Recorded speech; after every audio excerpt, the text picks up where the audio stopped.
Sorry, boy, but his captain's got to teach his men what happens to those what cross him. Captain's got to teach stuff. Good morning from the Batcave. It is Thursday. It is August 28th, 2025, and we're going to hopefully cover for the last time ancient Egypt. I'm going to try to proceed towards getting into the period of Moses coming out of Egypt. I'm not done writing this chapter. I'm getting close to the form of how I'm going to write it, and then there's some extra things in terms of documentation I have to do for it, to kind of make it the way I want it. But I basically have an idea of how Egypt's history seemed to have gone from the pre-flood world to the time that the Israelites are in captivity, and how it is reflected and contorted in the Egyptians' kings list, and then how the Egyptian gods seem to have evolved from there. I'm still going to do more reading, and hopefully by next year, if this needs to be refined, I will refine it. But I want to kind of tell you guys this basic story because, again, this is me verbal processing for how this sounds, and that helps me understand how I want to write it and how I want it to sound when I articulate it more clearly, and then what I need to document more clearly. So, starting from the top, I found this thing, which is awesome, right here. This was from this tomb from the Naqada II period of Egypt, which is literally basically, there's three Naqada periods. Naqada is basically a city in Egypt, which is in Upper Egypt, which is where I believe the Canaanites were, while in Lower Egypt, so that's going to be Egypt that's closer to the Mediterranean Sea, were Sethites. So this was one of the earliest colonies alongside India. India seems to have been exclusively Hamite, although Sethites probably came towards the Afghanistan tin mines from the north, and Noah would have been interacting with those people, and that's probably where he would have got his metals he needed for his boat, because they would have been working with bronze. I'm sure they had access to iron, because they talk about Tubal-Cain learning how to do stuff in iron, but bronze would have been much more workable, and it would have been a cheaper material to get your hands on in terms of the forms that you wanted. So if we're looking at a map, let's just get Google Earth out here. If we're looking at a map of where this is, the tin mines are going to be, if you notice here's Turkmenistan, Tajikistan, and Afghanistan. It's in this region of Afghanistan, which is your Hindu Kush region. And this is typically the area of the world where you see Kashmir right here. It's these mountains, which are basically the Himalayas going down into Afghanistan and Pakistan and stuff like this, where you're going to get the lapis lazuli and tin and other minerals that were commonly traded. But you need the tin to make the bronze, and so that's going to be a mainstay. And then again, from the north, you're going to have it go over here into which you see is Armenia and Azerbaijan. They're essentially going to go above the Iranian mountains. And then to the south, they're going to be going in skiffs along along the Indian Ocean, from the Persian Gulf into the Indus Valley civilization. And both directions are going to take them there. So these guys here would have been using donkeys and maybe Bactrian camels, assuming that they're climatized for that region before the flood as well. And then these guys here would have probably been using like donkeys as well as boats. And it looks like they did have horse-drawn chariots down here too as well, because the horse-drawn chariots would have been in Sumer, and they would have been around here as well. So you could get through here by land. There would have been routes, but if you could see, a lot of this is mountainous, and it would just been easier to get there by sea. So that's before the flood. The main civilizations are going to be Egypt, Sumer and Akkad, just Eden. This is the Eden area. If you see this marshy area, that used to all just been widely irrigated. It was basically the farm belt of anything, and then the Indus Valley civilization. Those are the main civilizations. And this seems to be Canaanite. This seems to be Canaanite and Sethite. So Canaanites to the east, Sethites to the west. And then the Sethites would have probably gone up the Euphrates River and by sea colonized places throughout the Mediterranean, including Lower Egypt, while the Sethites would have gone by boat around this way, the same way they would colonize Hindustan, and they would basically go around here and colonize probably things like in Kush and Nubia and stuff like that too, as well as all the way down to Upper Egypt. So essentially, they would have found, through going this way, eventually this river, and this river would have taken them down to like northern Egypt, until where they would have started to, or I'm sorry, this would be called, Southern Egypt is Upper Egypt because it's uphill on the river scale, where they would have intersected with Canaanites, and they would have lived there peacefully until Adam died. And Adam may have died in Egypt. And then they tried to take over almost immediately after Adam died. Whereas over here, where you've got this established priesthood of Ensees that is more established, and they would have lived under these Ensees from pretty much the time of Enosh to the time of Methuselah, I would assume. There would have been a consensus of following the dictates of these priest, king, judges, essentially, until you get to either Methuselah or Mahalalel. I'm leaning towards it being Mahalalel. And then it's after a settlement that he makes after he dies.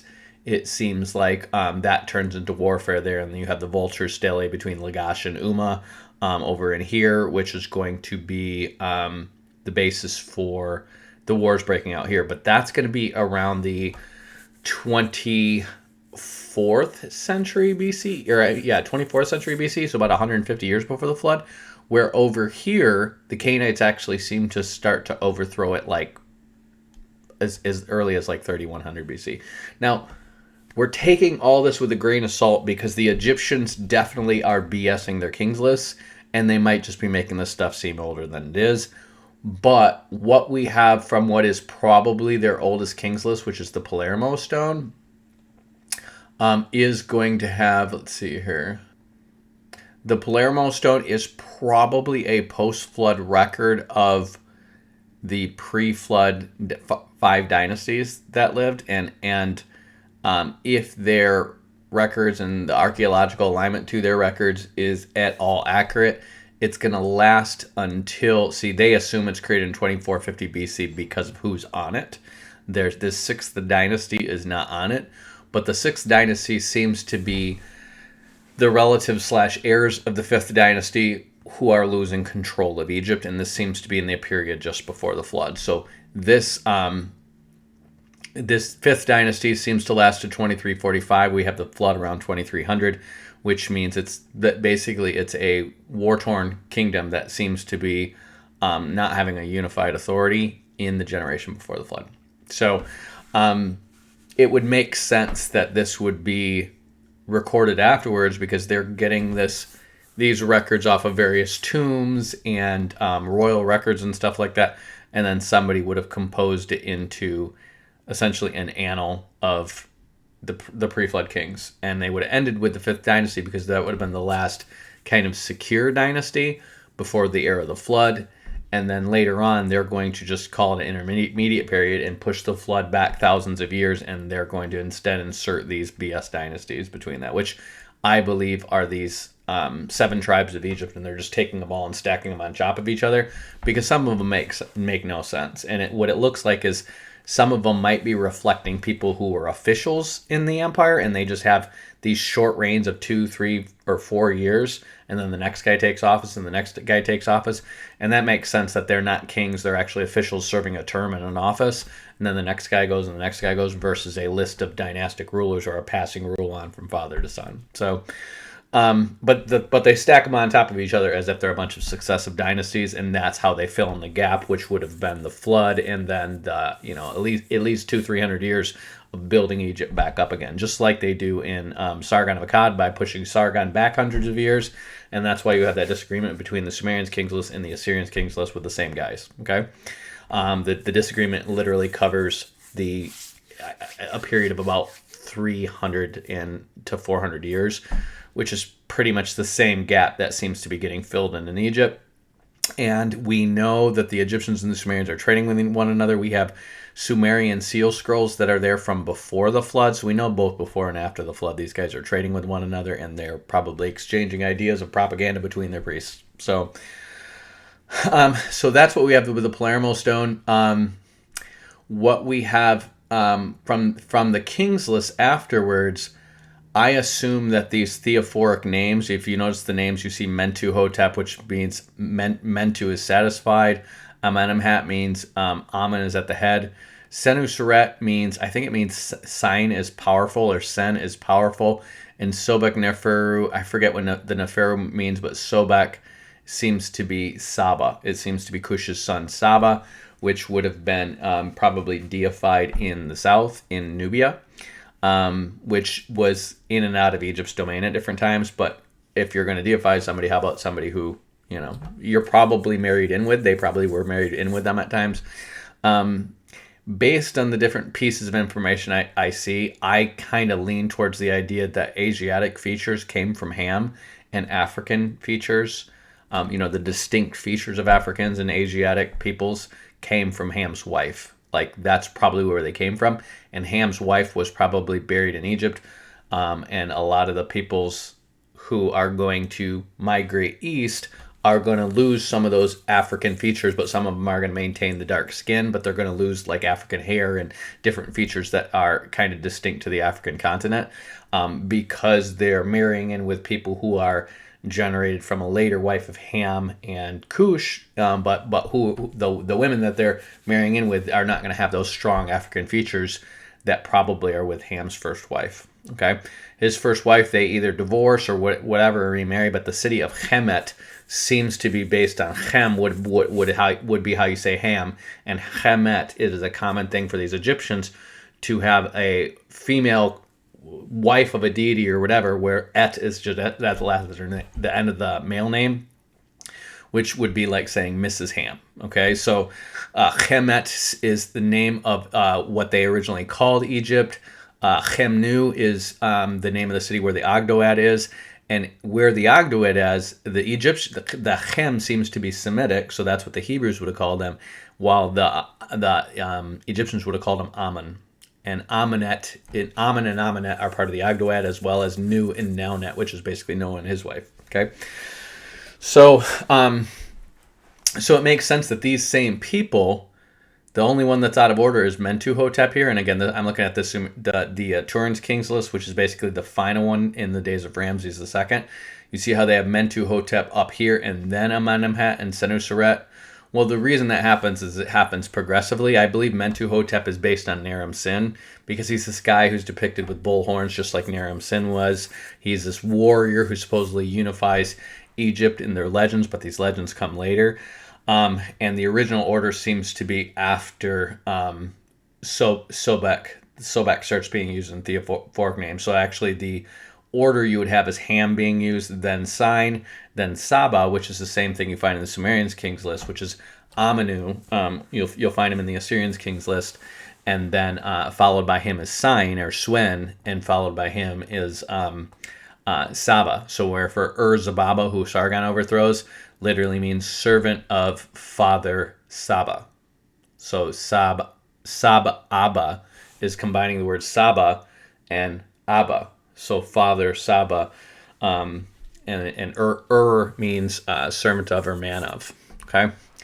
So Zababa, who he overthrows, seems to be the servant of Saba, which means Saba would be considered the sovereign over the Hamitic. This is actually a Hamitic world order, which is extending from Egypt through Canaan, through Lower Mesopotamia, through India, which is basically ruling the world de facto because they have the more advanced civilization and culture. They're educating everybody. They're advancing agriculture. They're advancing technology. They're advancing science. And so they become the de facto rulers of the world until around the time Noah dies, where he does not bless Ham and he blesses Shem and leaves world rule to Shem, who is Melchizedek. It is at that time that Nimrod, a.k.a. Sargon, is going to rebel and try to overthrow him, essentially by taking over Mesopotamia. But it seems like the other Hamites are submitted to him, and this Mentu is probably based on a combination of Sargon and Naram Sin, but it seems to have the features of being this war guy who consolidates and unifies everything, and then he's depicted with bullhorns and stuff like this. So the reason you're going to see him put before this is because it looks like one of these kings lists tried to merge him with a King Unis, which is this king that had a cult dedicated to him, and he was basically one of the last great kings before the flood. You seem to have this kind of thing happen a lot. So, for instance, Dagon was one of the last great kings of Mari before the flood, which is Enadagon. And he's going to last until around 2300, and that's when the flood happens. And so he is going to have statues and monuments to himself, and he probably the most advanced statues and monuments to himself of all the kings before the flood happens. And so when they dig up the city of Mari afterwards, they got this great guy, and they're just going to start to worship him as a god. They seem to do the same thing with the pre-flood gods in Egypt. But Unis seems to be the last one of the great kings before the Egyptian flood, and a lot of the stuff that come from their pyramid texts and their coffin texts going into the Book of the Dead come from, they kind of originate, not like they were the original with him, but the post-flood people would have gotten that substance of these rites and rituals for the dead and stuff from the Temple of Unis, and we'll get into that in a little bit. So if you see this one, this is the Karnak Kings list.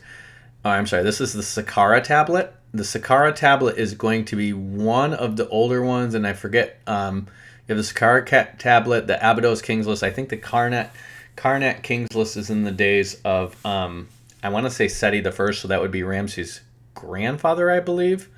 Let's see. No, I'm sorry. This is in the days of Ramses the Second too. So this would have been the Turin Kings list would have been the official total list that they're selling, and that this is going to be what's basically going to populate Manethos Aegyptica, and this is going to be the official list, so it's going to have the list of the people who are wiped out because they're considered cursed or whatever, okay? So this is also in the days of Ramses II. So the Turin Kings list and the Ramses Kings list. The Abydos Kings list is the one that I believe is in the days of Seti the First, which is Ramses' grandfather. That's the one that he composes, so that's older. And then the Karnak Kings list is even older than that. That is going to be in the days of Thutmose III, which I believe is the pharaoh who it oversees the Exodus. So you see the creation date they have is 1450 BC, 1446 is the date of the Exodus. So this would be the pharaoh that warred with God and Moses, okay?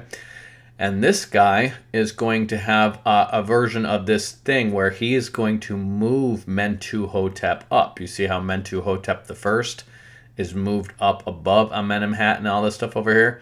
Well, if you pay attention, you see Mentuhotep the Second, Third, and Fourth after Sen. See when you see Senuseret and Senakatare, the Sen in there is Sign. Sobek is, Saba, like I said, and Amen is Ham, okay? Mentuhotep 2, 3, and 4 are way down here. So why is this Mentuhotep up here? Well, that's because if you see Intef the Elder, Teti, and Pepi, these would have been the people who come after Unis, and they seem to merge Mentuhotep, which is based on Nimrod and Naram Sin, with Unis, who was the last great king of Egypt before the flood, to make him a deity. Which makes sense because they're worshiping Sargon as Ninurta after his reign.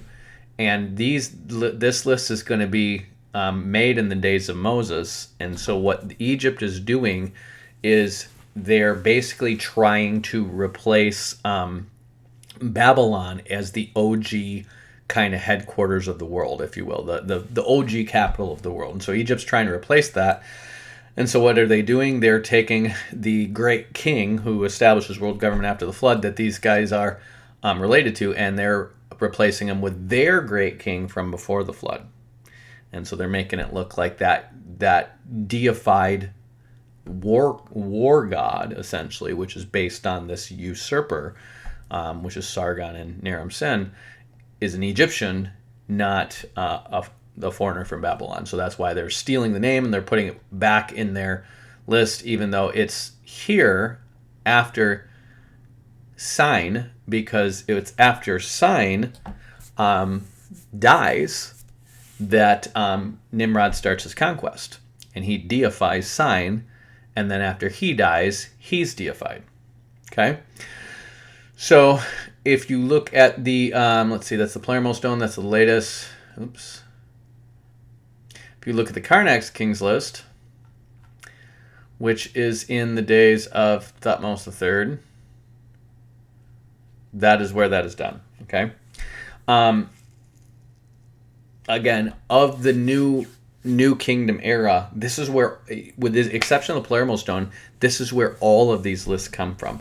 And so these lists literally start being made in the same generation that the Israelites leave, and they're trying to revise the history. Oh, I'm sorry, we didn't get into the Abydos. No, I'm sorry. The Abydos is in the days of Seti the First. Okay. So they're trying to revise their history, and they're trying to put all this stuff together from existing records that they have in archaeology, but trying to make it look like one consistent string of dynasties being passed from one to the other. And they're doing the exact same thing the Sumerians' Kings List is, which is that these are competing dynasties, and they probably don't line up historically at all, but they're different Kings Lists that are recorded from different tribal regions where they have different lists of rulers and different claimants to ultimate authority. And rather than just going, okay, this lines up with this and this lines up with this, where we have an occasional name that lines up with some, they're just stacking them on top of each other and saying it's one big long list because that makes their kingdom look much older. And of course, by the time we get to the Turin Kings list, the list is like 4 times as long as it was in the days of his grandfather. That's how much bigger it's gotten. And it's way longer than any of the lists that were on anything else we can line up, and the people are in different order. But if you go to what's the OG, it seems to be clear that the original order is what you have in the Palermo stone. Then this, after the flood, when it gets reunified again, they're going to start with these King Amenemhat, which means Ham is at the head, because it's the head of the Hamitic world order. It's probably actually Ham being alive. If he's not alive, he's just died and he's been deified. Followed by Sign, followed by Saba, followed by Mantu, which is based on Nimrod and Naram Sin. Okay, so they're basically justifying the same Hamitic world order, which Mantu loses to this alliance of Japhethites who send the Gutians in, and Hamites who send Shemites who send the Amorites in. If you remember, they're allies with Abraham, and they overthrow that order, and then the Amorites take it back over, and they are descendants of Ham, and Hammurabi literally means like Ham is great or something like that. So they're trying to basically usurp the Hamitic world order when they started out helping to overthrow it. Okay, and then the Tower of Babel happens in their day. So once the Tower of Babel happens in their day, you're getting to Joseph and the Egyptians being friendly with the Israelites, and that's going to last for like 100 years, and then they're going to put them in captivity. So that's the basic history of what goes on during that period. Now we're going to get into the history of the gods that go on in that period. So if you go to this original picture I showed you, which is awesome, this is why this is so awesome. This is a world map before the flood. Okay, so this land right here is probably the people who are composing this map, because it's in Nakada, which is in Upper Egypt. And what these white boats represent, I wanted to look at one of them up close. If you know your Bible well, it should be obvious what this represents. You have got 2 altars, 2 sacrifices, and one seems to be accepted and one seems to be not. This is Cain and Abel. This is probably a symbol meant to represent the leadership of the Sethite priesthood. And this symbol of the 2 altars is the reflection of God accepting one and not accepting the other. You see how you've got a little smoke or whatever coming up from one and the other one doesn't? They all seem to have something like this. And again, it's kind of skittish in terms of its coming up, but you have something coming up from one of them and not the other. And that seems to signify this sacrifice being accepted and one not being accepted, which has to do with what the offering was, and God accepting Abel's sacrifice over Cain's, which is probably a symbol for the Sethite priesthood after him. And that priesthood begins with Enosh, which means the priest is established. Okay, so why the boats? I believe the boats represents what areas were colonized by them, and all the colonization took place by boat. So what these guys are going to do is they're going to travel up and down the river, and these boats would have been called a bark, and they would basically been a pretty basic rowboat, like a flat rowboat raft thing. And what you see over here, this is meant to be the whole of Eurasia. And so, like most ancient Eurasian maps, you're going to have the top kind of loose, and it looks like they probably circumnavigated it because it wouldn't have been frozen Arctic at this time, but they didn't take nearly as much details of what was in the north to what was in the south, and they didn't travel through this. So that's why they have the river, these rivers down here, which are the Tigris and the Euphrates River. You see more details you get down towards the bottom, because there's the marshy irrigated part that they have there. But they probably travel to the north and see rivers coming out there and assume, oh, that's the same river, and it just goes all the way through the continent. But they're literally, this is, if you just compare this to a world map, there's them going all the way over Siberia, down through what would have been the Bering Straits and stuff like this, and across down through India and China and all this other stuff. So that's like a shrunken version of this, and then it brings them all the way back to the Persian Gulf, which is, there's the Tigris and there's the Euphrates. That probably represents Australia over there. This is from, like, they estimate to like 3200 BCE. So what you're seeing is a world somewhat like the world map we have today, but there's some stark differences. One is, we see this island over here. I'm assuming it's Australia. It might be Antarctica, because Australia might be connected by a big land bridge at that time. So that might be Antarctica. Remember, the world is divided and things are going to shift from the flood and these splits and things are going to move, okay? This right here is obviously the Arabian Peninsula as you get out of the Persian Gulf here. And then it's going to go around the Arabian Peninsula, and this is probably a contorted version of the Red Sea right here. And that takes you to Upper Egypt, which would be the top of the river where the Canaanites are. And then Lower Egypt is represented right here, which is where the Sethites are. Now, again, this is a distorted map, but it's written on a wall, and then we've got this other stuff around it, so we're going to go through this. This is the Mediterranean Sea. And you see this pointy part going up here, and then you see this cut where you go in, and there's a sea there. Imagine lower sea levels. This is Turkey you're going around. This is this whole island going up to, the armpit of the Turkey-Syria area, if you will. Then you go around Turkey, and then that is what would be the Black Sea today. And then you come back down around, and there's Greece.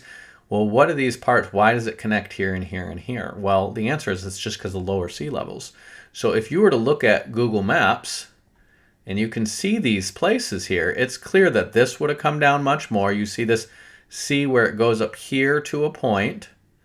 This would have been all land here for the most part, or at least higher elevations where you have less to go through.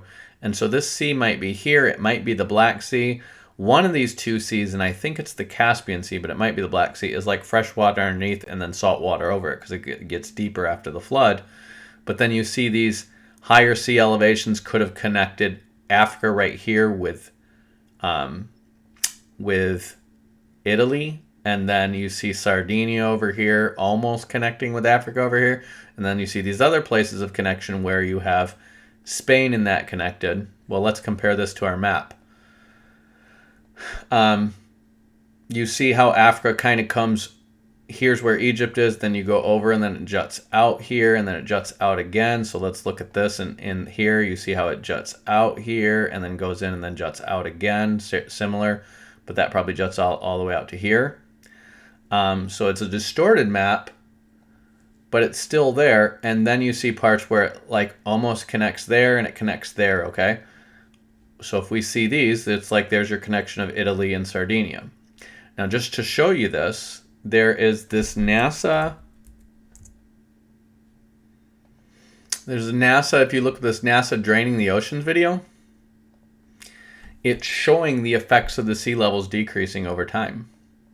So we can look at this thing and go all the way at the beginning, there's the current sea levels. And if you just scroll this thing forward, you see how they fill in based on where the land is, okay? Now let's look at this compared to our map we just saw here. And you see how it fills in. And there's your Arabian Peninsula. It's still there, but you see how this almost connects here and here and here, and then you see it jut out, and then you see it go up here to a point, and then it comes out here, and then there's a place where you go in, and there's a sea here. If you compare that to this map, it's basically the same thing. So what we're seeing here is a map that was probably made by people sailing the coastlines all around it and circumnavigating it, and then just kind of marking the features of the land as they understood them. And they basically go around. It obviously doesn't go down here in Africa, so maybe they didn't circumnavigate Africa, but it looks like they circumnavigated from the Mediterranean Sea all the way around Eurasia to come up with this map. And this general map, if you even see this far point out here, and you look at the shape of Siberia and all that. And remember, this would have been solid land here, and you probably could have had some water here, but some connection points.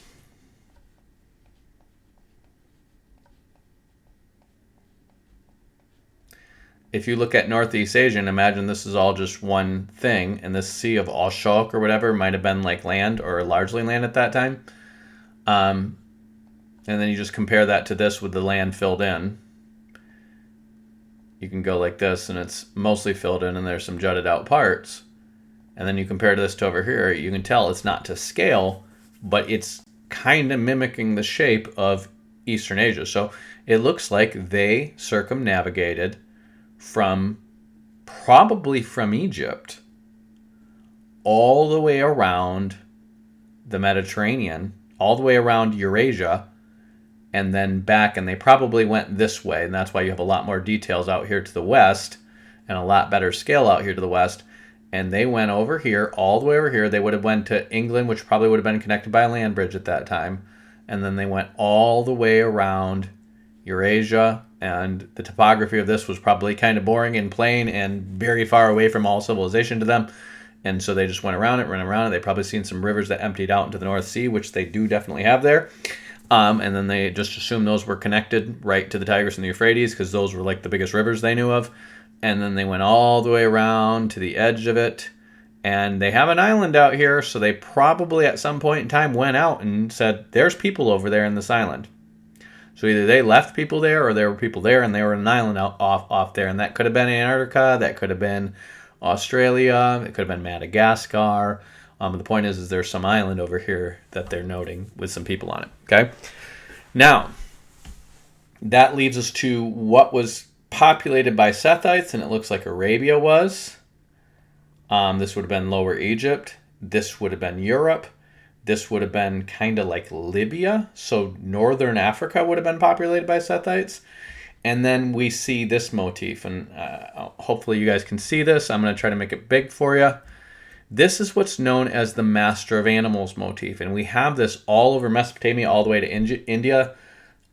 It seems to be wherever the Canaanites would have been, and it seems to be a symbol for Adam. Okay, it's a guy holding two animals apart, and it's almost like he's intermediating a dispute between them. And if you look up Master of Animals, it is a common motif in the ancient world, and it seems to go back to pre-flood. They never suggest it's Adam, which is so dumb. It's like Adam is given dominion over the animals and the birds of the air and the fish of the sea and everything that creeps and crawls on the earth, okay? You do have feminine versions of this. You see this is Egyptian. This is 1700 BCE. This is 3450 BCE, so that would have been when Adam was still alive. This is Nakata 2 in Egypt. This is the same place where this comes from. So you see the Master of Animals motif. You see the animals either bowing down to him, or it looks like he's intermediating a dispute between two lions. He is the sovereign over the animal kingdom. This is Adam's role.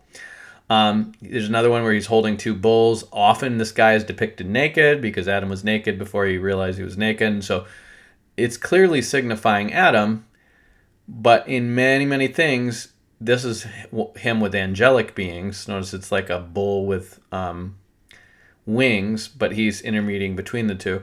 It is clearly a guy. This is Pashupati, which is they believe it means like father of animals or something like that, or first father or something like that. And you see how he has bull horns. That's a way they would express somebody being deified. And you see the animals on either side of him, and he's either sitting or he's holding. Notice he's holding a serpent with his hand, and he's holding a deer with his hand. He's sitting or holding animals, and animals are surrounding him, paying homage to him. This is a common way they probably would have signified Adam. And you're going to see this motif after the flood, where they're going to have almost like a god signifying other gods. Okay, so that seems to be on this map here. There's that right there, and I showed you the Nakata 2, so we know that is in Nakata 2. I don't know what this wheel of different colored animals were. But it seems like it's representing probably kinds of animals that were sacrificed in these lands, like maybe clean animals, because it doesn't seem like they're hunting. We do have something here where a guy's being held. This guy's holding an animal upside down, and I don't know what that represents. And then another one where this guy's holding a human upside down. I don't know what that's representing. Maybe it's a human. It could be an animal. Looks like it's got a bird head and a tail, and maybe that's not a human. Maybe that's an animal. And it might be representing the kinds of animals that they're finding or sacrificing, or that looks like little monkeys. This guy is capturing monkeys, which makes sense. He's in Africa. And then you see bulls up here. You see lions up here. You see different animals here. And again, you see people intermediating between animals, and this could just not represent Adam, but also his descendants. And then you see sacrifices. So if you got animals, basically they're having dominion over them sacrificing animals, and then they have something totally different here in Egypt, where this map comes from. Notice you have this gateway. You have just one altar, and then a gateway. What does this represent? And I'm going to suggest that represents a Canaanite religion. And this gateway has to do with the gates to the underworld. And this is what happened after them. Now, Abel seems to be Demuzid, who becomes a god of the underworld. If this is accurate as being as late as 32 to 3400 BCE, it's in a tomb. And this tomb, Adam would have died around a little after 3100 BC. So we have to think of somebody who may have died before Adam, but not hundreds and hundreds of years before Adam, like maybe within 100 to 200 years before Adam. And I would guess that that is Cain. So I'm going to guess that this land, because we have a god named Atum, a god named Set, and a god named Canaan, and you have Adam, Seth, Enosh, and then Canaan. Okay, and we know Enosh is the priest over in Mesopotamia. We know Enki and Jared are there or Enoch and Jared for Enki and Eridu, and Meselam seems to be Mahalaleel. And over here, then you would have Adam, Cain, Seth, Adam, Cain, Seth, and Canaan all seem to be here. And Canaan seems to, in his old age, start to obsess about death. Now, again, it would have been hundreds of years since he killed Abel. Did Adam forgive him? Probably. It's his firstborn son. I don't think he's going to hate him forever. And Cain's got the whole mark on him that nobody avenges him and stuff like this. Probably. I mean, I doubt that they're estranged forever. I mean, Cain's got people colonizing all over the place. But he is going to have a problem with the guilt of what he did. What's going to happen to him in the judgment, in the death and resurrection and stuff like this. Now, Adam hasn't died yet, but Abel's died, and Cain probably dies before Adam. He's probably spending his whole life weighed down with his guilt, and it wouldn't shock me if he died young because of the stress of that for hundreds of years. Anyways, as he gets closer towards his death, he seems to obsess about what's going to happen to me when I die. And the whole Egyptian religion seems to be based around that. Whereas the Sumerian religion seems to be based around the guild masters that came out of the Sethites, the Canaanites, and the idea that the serpent was the source of their wisdom, so they all have serpents on their shoulders. And you have guys like Lamech and Tubal-Cain who are probably the basis for the Sumerian religion. Cain himself seems to be the basis for the Egyptian religion. And the Egyptian religion was not monolithic. They were different cults, and there are different belief systems that get merged together and reorganized and stuff over time, just like you have in Sumer. But this in Upper Egypt, with this whole idea of the gateway to the underworld and how to transcend the underworld and how to come out on the other side in the resurrection with all your body parts and being incarnated in the right way and all this stuff like this, seems to be based on Cain's obsession with death and what's going to happen to him when he dies. And that seems to lead to people coming up with magic rites and incantations, which probably start out as prayers and stuff like this, but they're not directed towards God and his mercy. Instead, they're directed towards control of oneself and the environment, and it eventually turns into essentially magic potions and magic spells. In order to, by works, remember Cain is a works guy, transcend the afterlife and not be judged for murder. So some of these rituals that you're going to eventually find in the Book of Dead, one I had to read when I read a piece of it in college, was like telling his heart not to tell on you, basically, in the resurrection. So they'd cut out the heart for that reason. And then they have all these rituals that you're going to see a lot of them in the Temple of Unis. And they're going to be rituals based on being reincarnated with all your legs and your head and not two heads. And, And then the highest level gold standard, package, if you bought, the deluxe package, you could come back reincarnated as Osiris and different stuff like that.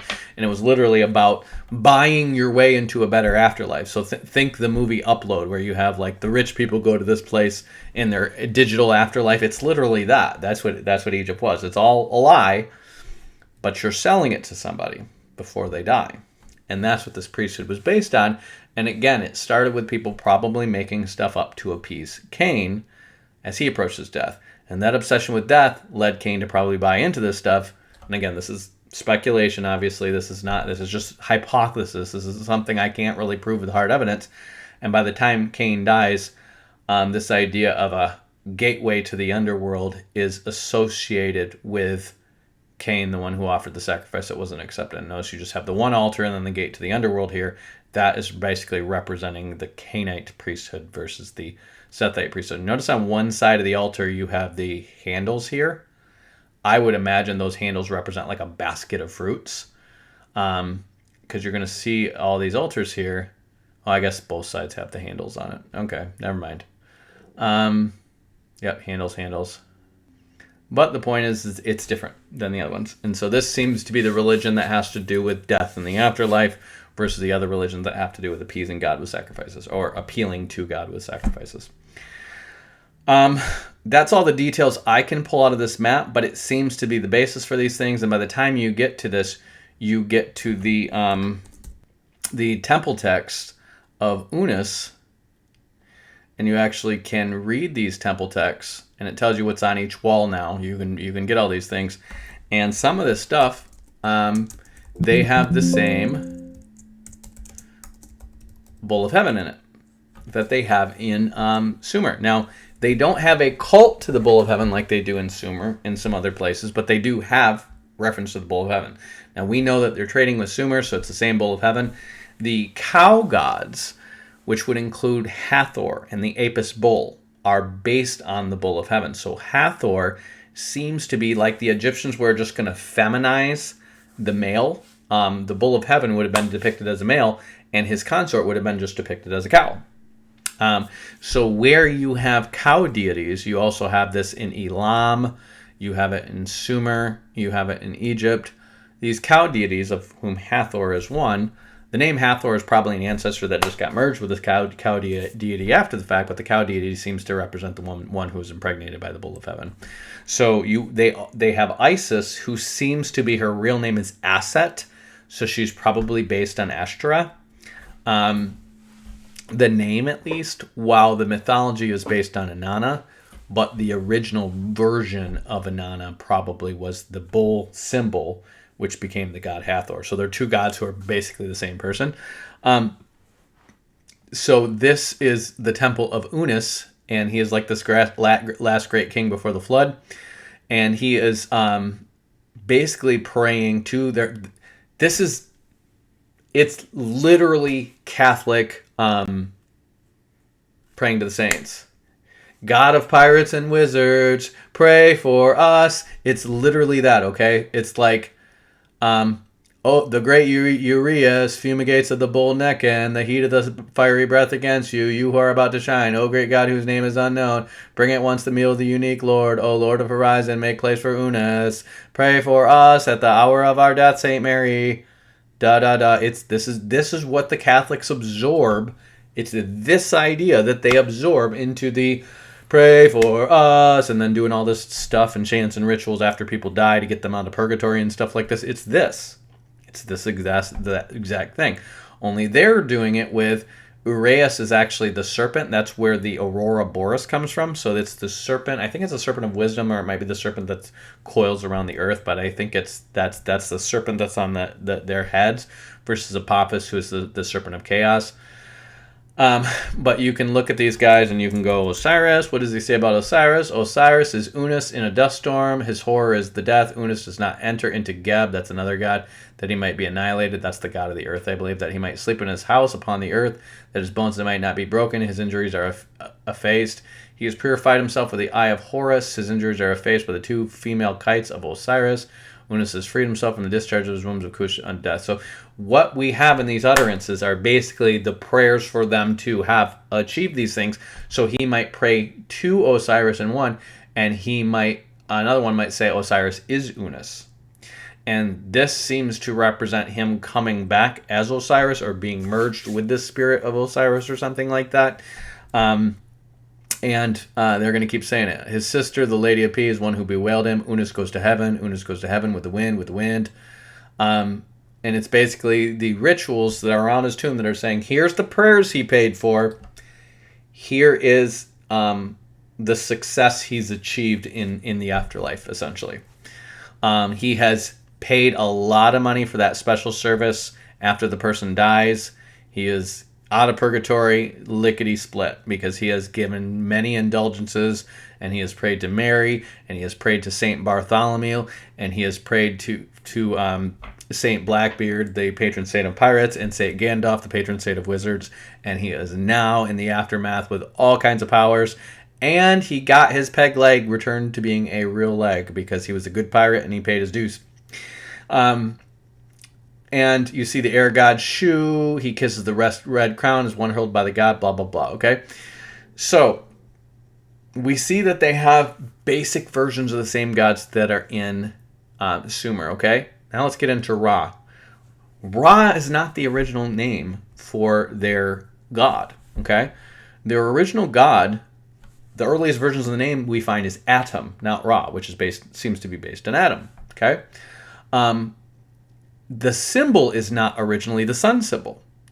The original symbol for their god is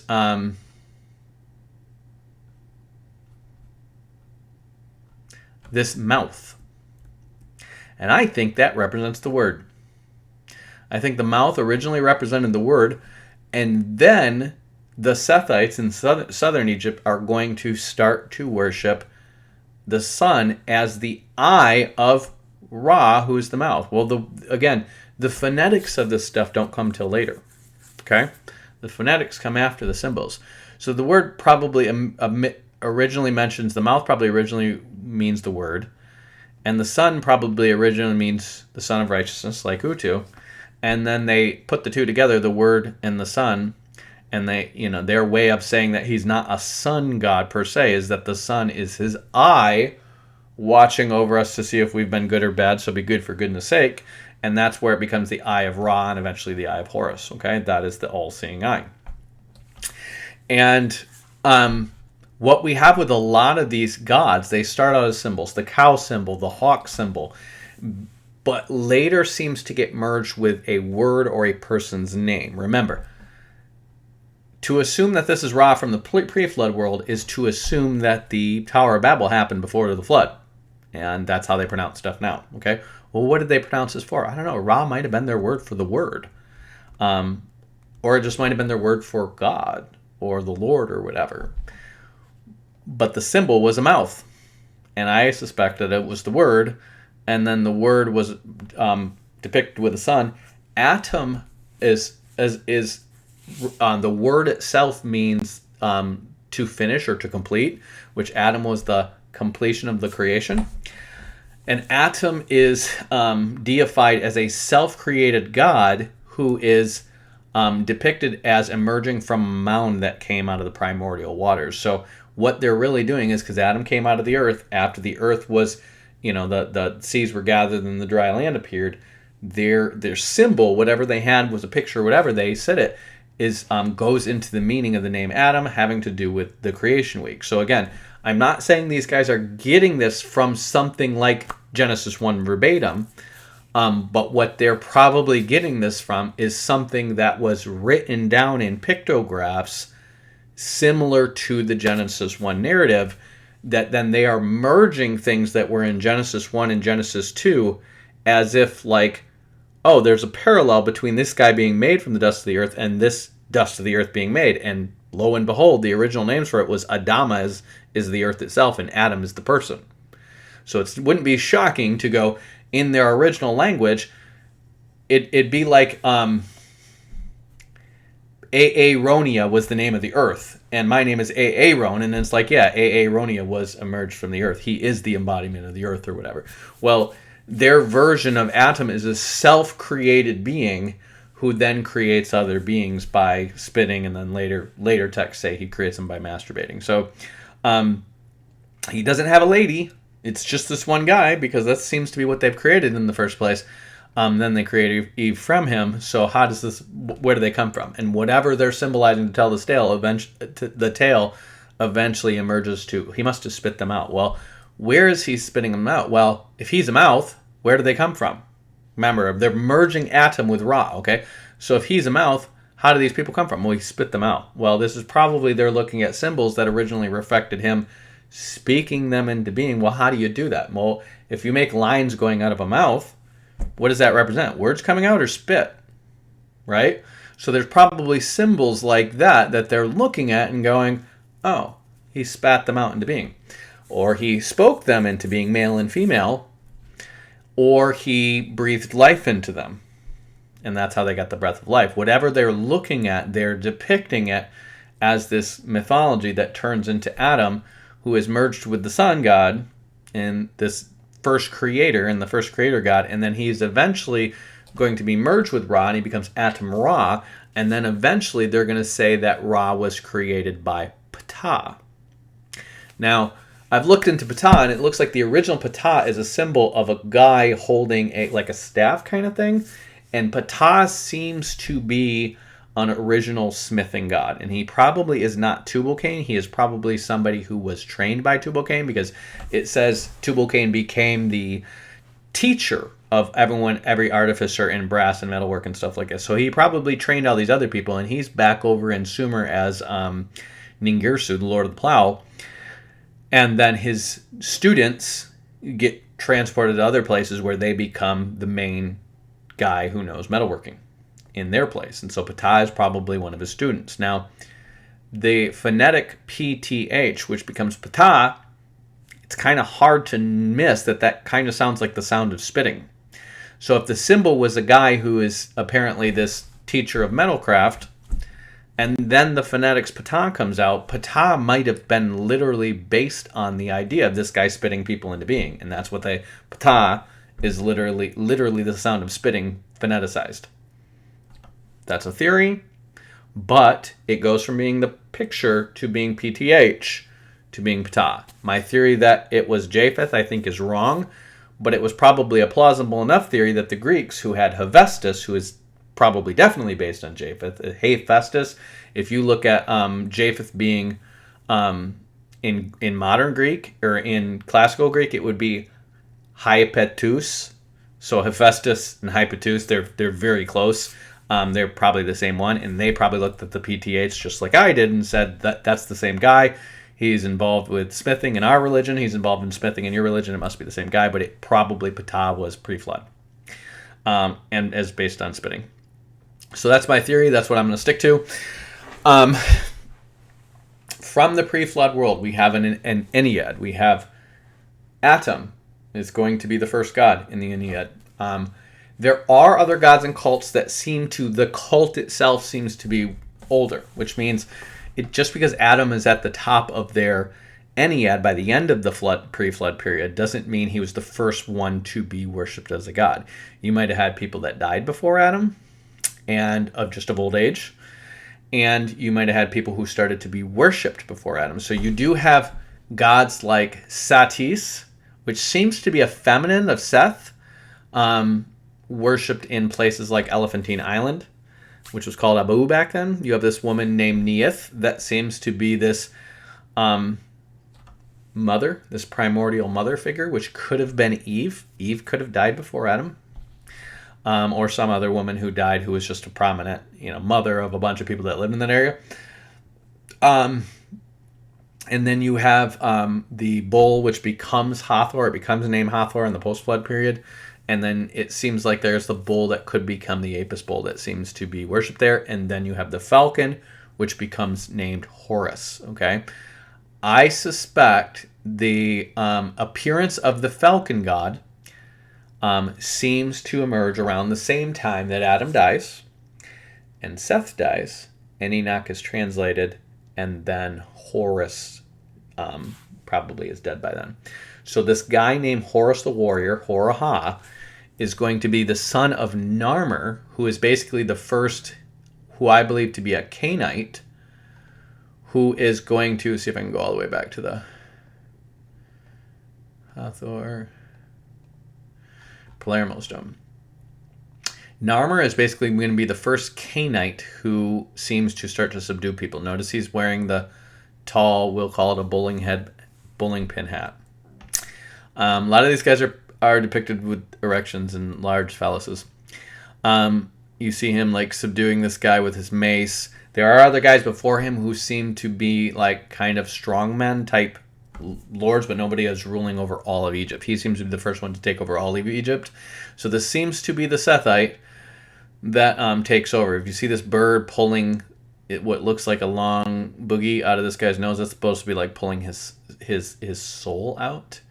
Well, this would be in the era that this stuff starts to get written down, where Enoch would have been translated by then, and that's why I think Enoch becomes the bird symbol, which then gets named for Hor-Aha, Horus the warrior, because this is going to be the first king to be deified while he's still alive. So Narmer's the first one, Hor-Aha.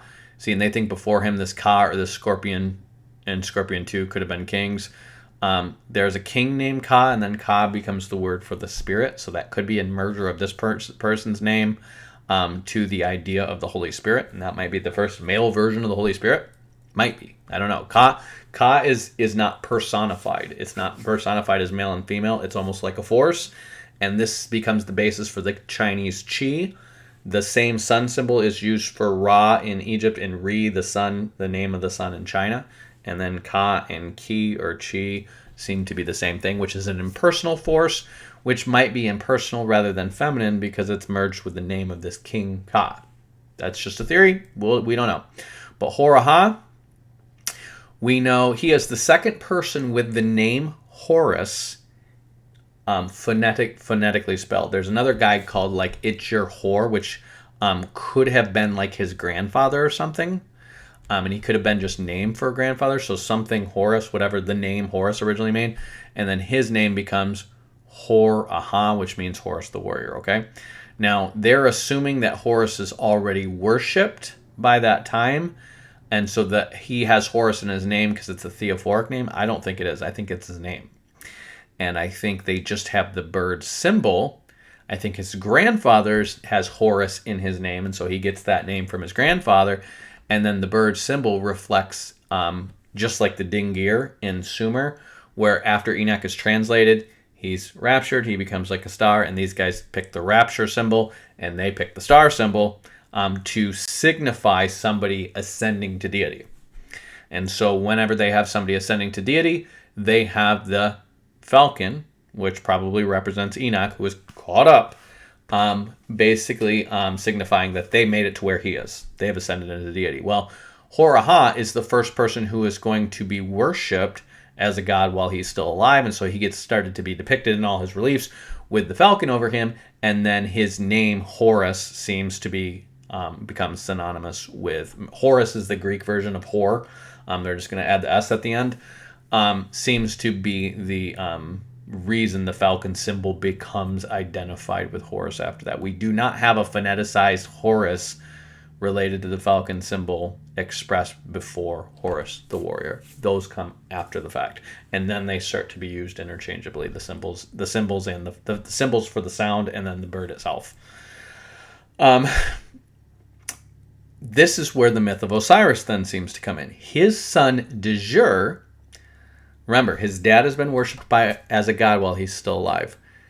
All of this would have been, again, 3000 BC. Seth would have still been alive. And this is where the rivalry between Horus and Seth comes. Remember, the Sethites get basically conquered or taken over or subjugated by the Canaanites, okay?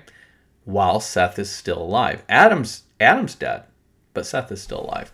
And Seth would have been very old at this time. He's going to die something around like 100, I think like a little less than 100 years after Adam. But Adam would have died around 3130 BCE, so Seth would have been a very old man, and he would have probably ordered a bunch of Sethites to go liberate his descendants from these Canaanites. And so wherever they get their people from, they get a bunch of people, and they are eventually going to overthrow this kingdom. And this guy Dejur, this kingdom's going to continue on before all of Egypt gets taken over by Sethites after this. And this guy Dejur seems to be executed. His tomb is found with just a mummified arm in it, and that could be, I think, some of your scholars suspect, well, maybe that's because other parts of him were, grave robbers or whatever after the fact. I don't think that's it. I think his arm is mummified because he was dismembered. I think we have these stories showing up in Jewish myth and legend about Nimrod after the fact, saying that's what Shem did with Nimrod, and they think that's where the myth of Osiris came from. I don't think that's true at all. I think it's this Dejur, who's the son of Horus, who then gets dismembered because his dad was worshipped as a god, and they dismember him to cut his pieces and spread them around to show you that this guy is no god. Don't worship him. Okay?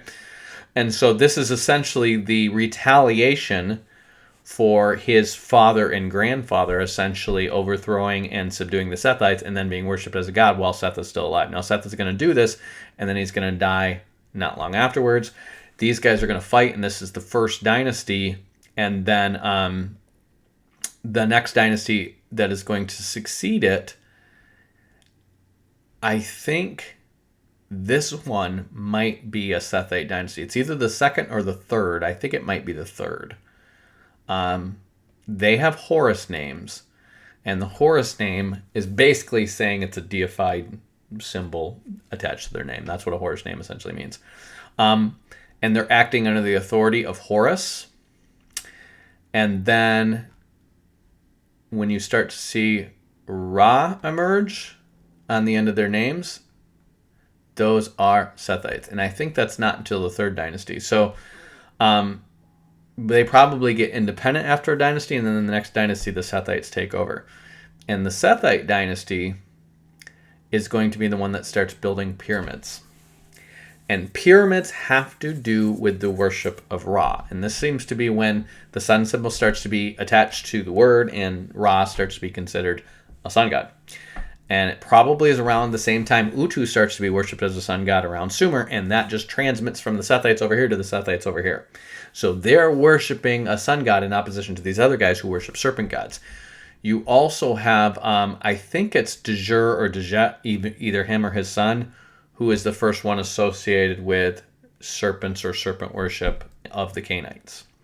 And so in Egypt, these guys are basically going to start making pyramids, and these pyramids are going to start small and basic, but they have something to do with the sun. And by the time we get to the Great Pyramids in Giza, that's going to be, I think, not the third dynasty. Djoser definitely starts, but I think it's the fourth or fifth dynasty, which is going to be, Khufu. Khufu is going to be one of the guys with the Great Pyramids of Giza. There you go. So it's the fourth dynasty that's making the Great Pyramids.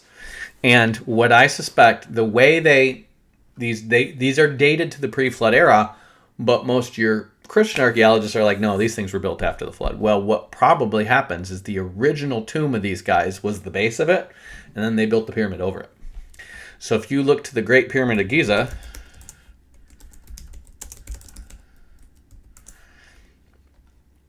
you have these chambers of these kings. Oh, hold on.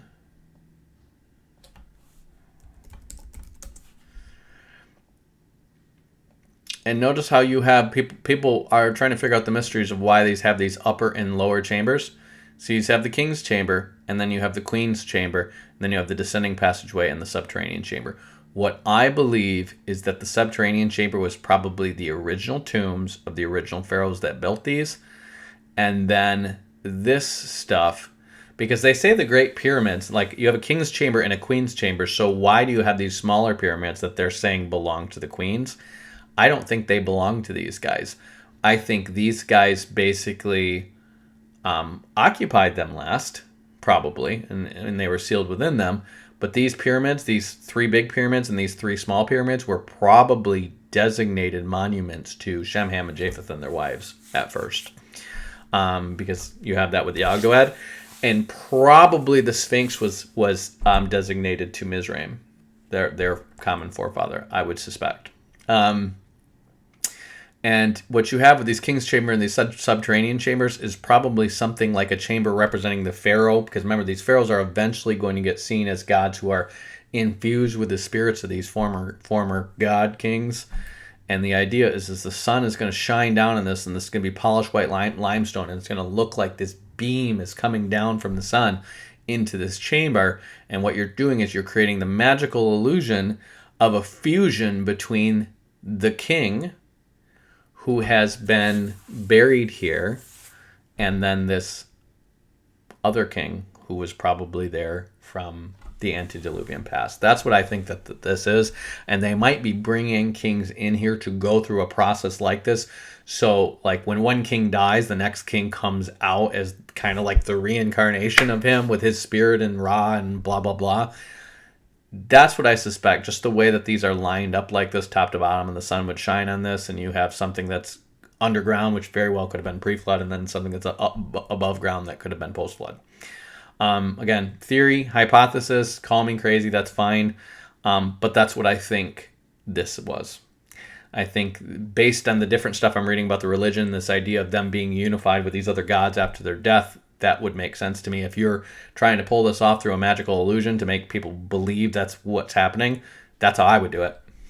I would make it look like the sun is beaming them together and they're becoming one in the sun. And Ra is your main sun god, so why wouldn't you do it? These guys are worshiping Ra.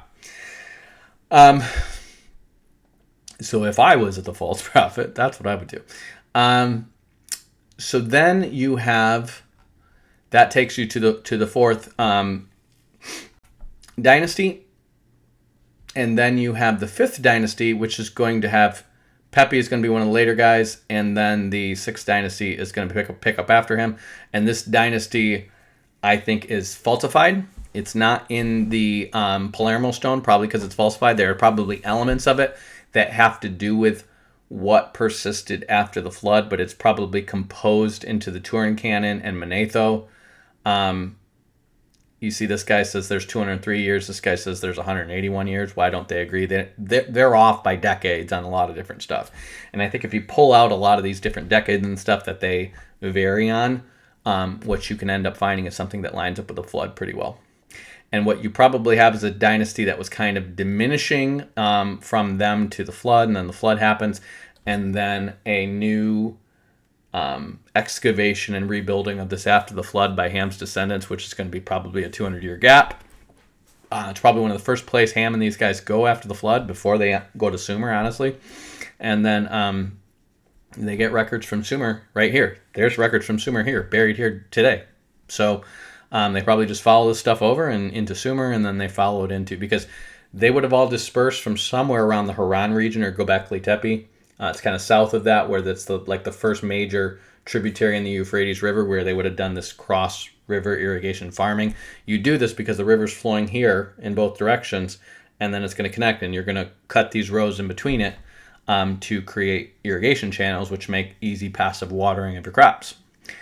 That was probably the first place they settled, and then from there, the Hamites are going to start going down from the Euphrates down the Canaanite coast down into Egypt, and then they go over from Egypt towards Sumer. And it's that leads, the Semites are going to go downstream towards the Euphrates there. These guys are going to go either over or around Arabia or through cross riverbeds or rivers that used to exist. And Ham is there right in the beginning. You see these guys, Teti, Userkar, Pepi, Nepti-Saf, Pepi the second, Nepti-Saf, Necratus. Okay, this is the sixth dynasty. However long this is, and you look at the variation in the years, 30 years or 7 months. Which one is it? That's a lot. That's a huge difference. These guys, we don't know. These guys, 52 years or 20 or 44 years, whatever. 7 years or 6 years or 10 years, whatever. 94 years or 64 years, whatever. 1 year, 12 years. And again, one of them is expressed as really long, which would have taken them through the flood. The shorter one, again, if you just put the shortest ones on all these, again, you got 20, you got 7 months, you've got 20, you've got 1 maybe 1 year, 6 years, 64 years, 1 year, and then maybe 12 years. All this would put you within 50 years of the flood if you had all this crunched together. So whatever their real, it's interesting, this person is Sipta is in their name. Whatever this was, this is basically probably the dynasty that fell apart or had what was left of rule of Egypt before the flood. And then the next one's the 7th dynasty is debated whether it even exists, and then you start getting into the intermediate period, and then you come back out into, notice they're counting this in 2100 BC, which would have been after the flood. But if you go to the 8th dynasty, you're going to get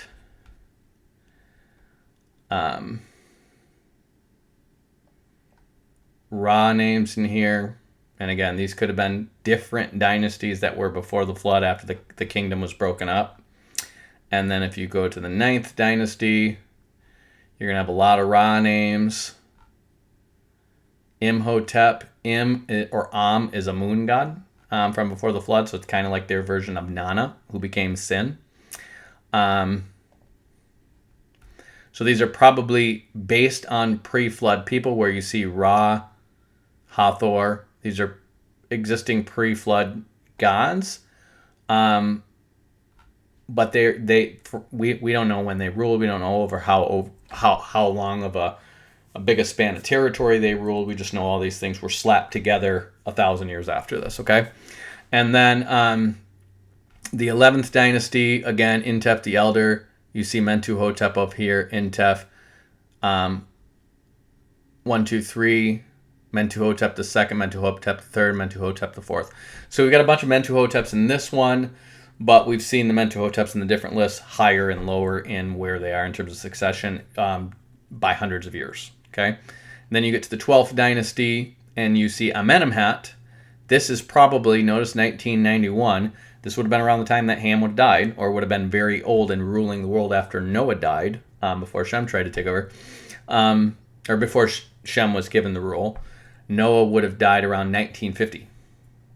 So Amenemhat the first is probably based on his theophoric name, actually is representing the living Ham being his authority, because if Noah's going to die around 1950, Ham is probably going to die within 150 years after that. And so you see Amenemhat the second, Amenemhat the third, Amenemhat the fourth, down to like 1806. Now we're getting close to when Ham probably died. So Ham was probably alive, and they're saying they're submitted to Ham. And then, of course, when Sin starts to be the main guy in Sumer, they're submitted to Sin.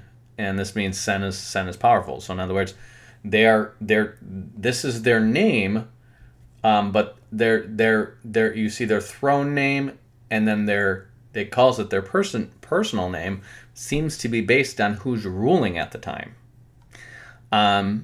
who's ruling the Hamitic world order at the time. And then this one goes to Sobek, because again, after Sen dies, that's when Saba seems to rule briefly, and then he probably dies shortly thereafter, because remember, these guys are all going to die within about a century of each other. All the like the first 10 generations for the most part. And the last ones to die are going to be the ones who live, the 600-year-old guys like Shem, Ham, and Japheth. And then maybe their kids or grandkids are going to be down there with them in that last, half a century. So that's why you see this switch from that to Sobek right away. And then again, this dynasty has Mentuhotep. Other lists have Mentuhotep after these guys. So we see Mentuhotep moved around. And that 12th dynasty takes you down to 1802, which would have been around the time that Shem died, and presumably Ham would have died too. And this would be around the time that when they die, the 7 tribes of Mizraim seem to go their separate way. It's not a unified world order anymore, because before Shem dies, remember, he overthrows Nimrod and his kingdom, and the Hamitic world order seems to have been overthrown. There's not a unified central authority on it anymore. And so that's when it seems to break up and they go their separate ways. And then if you look at the 13th dynasty, you're going to have from 1803 all the way down to 1691 or 1677, which is around the time you would expect Hammurabi is going to be ruling around this time. And Hammurabi is going to take over, I think, in like the 1660s. So you have this dynasty again that goes all the way up to these Second Amenra, Kutwe, Sonbefs, Nerikara. He also has the name Amenemhat V.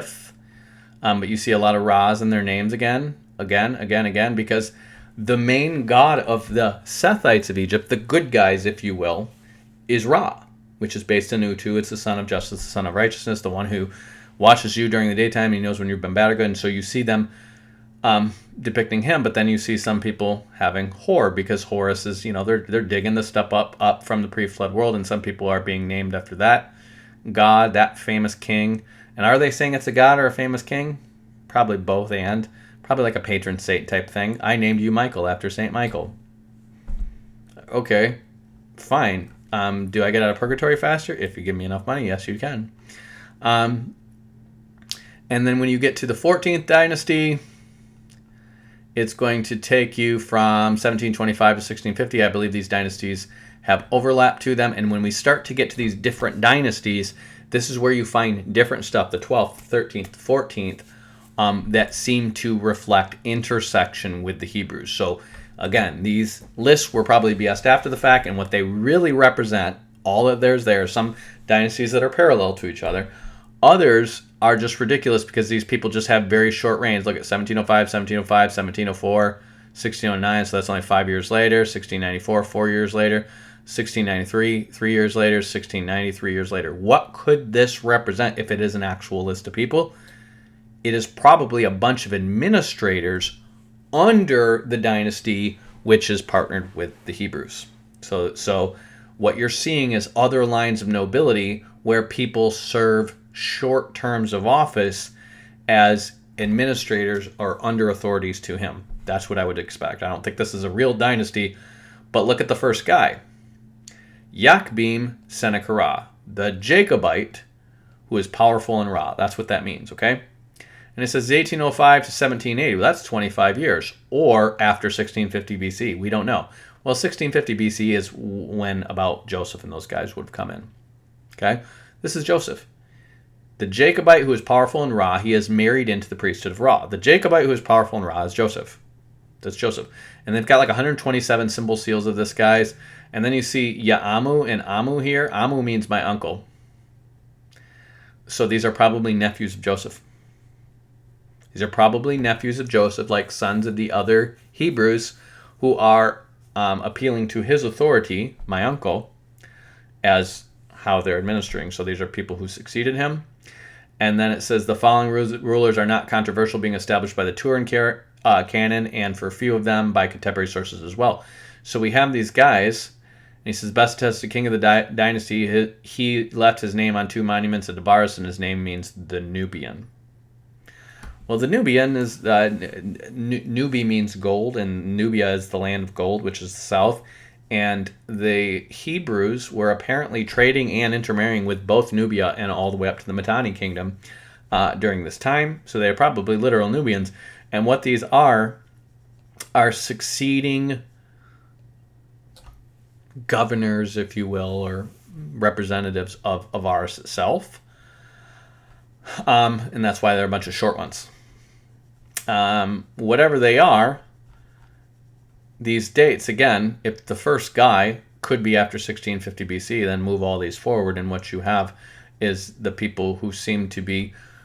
You're going to have the one who's going to be the vizier, who's the prime minister of Israel, and then you're going to have who's ruling in Avaris, which is the capital city of the Hebrews, okay? So the guy who's ruling over all Egypt is not going to be the mayor of Avaris, okay? He's not going to be the mayor of the hometown of his capitals if he's the right hand to the pharaoh. He's going to have a much bigger office. And it might start out as again, maybe this isn't Joseph, maybe this is another guy who ends up being the leader there, but it probably is Joseph. And we know from the book of Chronicles that Joseph's son Ephraim is going to have 2 of his sons murdered by men of Gath, which is Philistines, which they're probably grazing cattle or something like that over there, and his sons get killed. And after that, the Judahites are going to move into Hebron, and the Manassites are going to move into the Golan, and they're going to establish an alternative route and probably grazing route for their relatives, and so they can get between them and the Mitanni Naharim, so the descendants of Nahor, without having to pass through anywhere near Philistia. And they're going to go sail through Byblos, which is probably going to start the Danites in seafaring, and that's going to turn into them colonizing Cyprus and Crete and these other guys, and then they're going to go by land up through the Judean highlands and the highlands that are going to lead up into the Golan and through Damascus towards Carchemish, which is going to be the Egyptian city-state that is going to be between them, who are co-ruling with Egypt, and the Mitanni in the north. Okay? So all this is going to happen during this period. What's happening with the gods? Well, we know Amun is going to be worshipped as a god. We know this Ennead is going to basically have Atum and then Shu and then Tefnut, which seems to be what they seem to be doing is having they have a pictorial representation of the creation week and then a pictorial representation of the creation of Adam and Eve, and probably a genealogy that extends beyond them, and they're just literally merging the two together. They're seeing parallels and then they're merging them together. And they're making this guy the personification of this guy the personification of this. Their system is very different, where the Sumerians start out as priest kings. The ones who are worshipped are priest kings, city founders, patriarchs, and craft guild masters. Theirs is literally just, some of it is famous kings and stuff like this, but they start to systematize it as people being the personification of this primordial force or this attribute of God. Like Khnum is going to be the potter who breathes life, or Ka into the clay, which is like he's clearly getting that from Yahweh. And they've got a bunch of different guys who are getting stuff from Yahweh.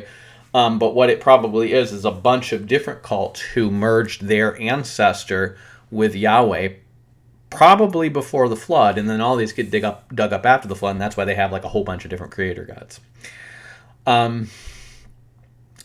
Then you're going to have the Ennead's going to continue down to Geb and Nut, where Geb is going to be called the father of the earth, or the son of the earth and the father of snakes, which seems to be a merger of Cain and the serpent. Because again, after in all these systems, you're going to have kind of a father god, a mother god, and then a son god, and then a snake god. Okay? And that's kind of like the Father, the Spirit, the Son of Righteousness, and then the serpent. And that's kind of the order that these known, spiritual higher beings, appear. And they all kind of become gods to them, followed by their human ancestors, and they seem to be merging it together. So Cain seems to be merged with that. Cain's wife seems to be merged with the creation of the starry host. So it just keeps on going, and then after that you're going to have Osiris, Isis, Set, and Horus, and that seems to be based on Horah's son being dismembered, Set being the one who ordered it, and then this conflict between the Sethites and the descendants of Horah for who's going to rule Egypt before the flood becomes the legendary mythological conflict between Horus and Set for control of Egypt after the death of Osiris. And then what happens is by the time you get to Unis, remember how we saw parts on the Unis temple that says Osiris is Unis, okay? So those have to do with probably him being considered to be unified with that god in his death. But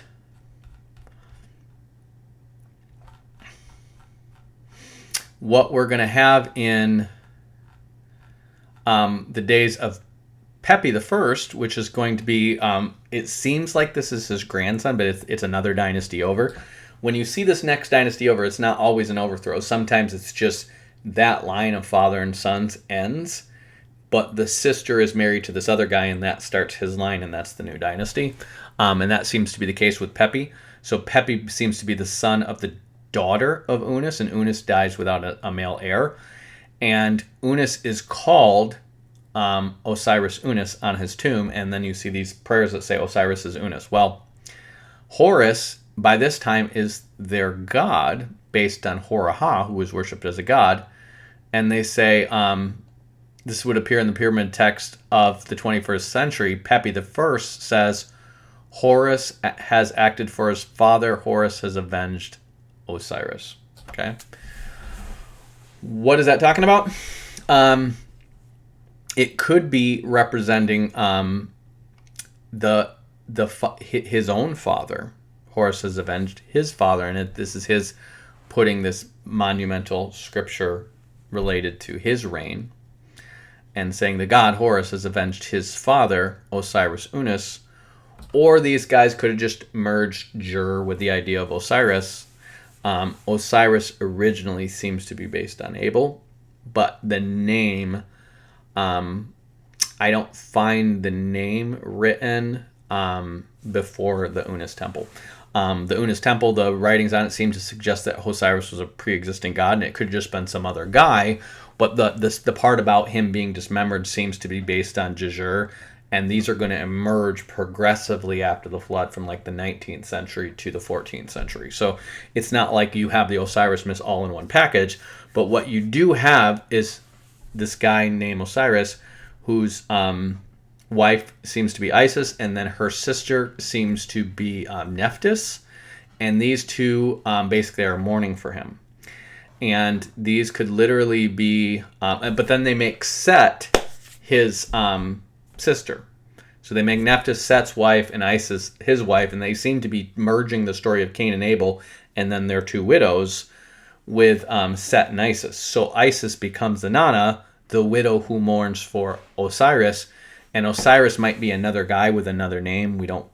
I can't find something that he seems to be rooted in, where Horus I find clear guys he seems to be rooted in.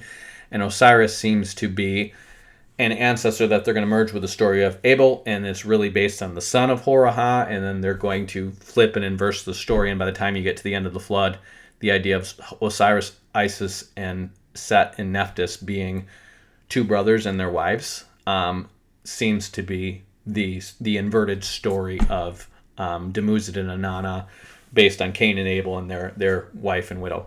So again, these guys very clearly merge ancestral names with earlier gods and deities, and it seems to be practice for them to be doing this in Egypt for most of their history.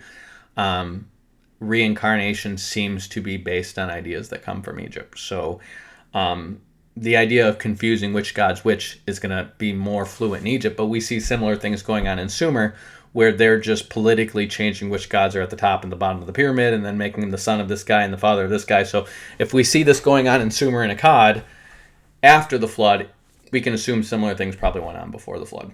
And by the time you get to the Temple of Unas, which you have a cult from him after the flood down to, I think, like the 12th dynasty, which is around the time the Hebrews are ruling, it's this cult of Unas that seems to cement the story.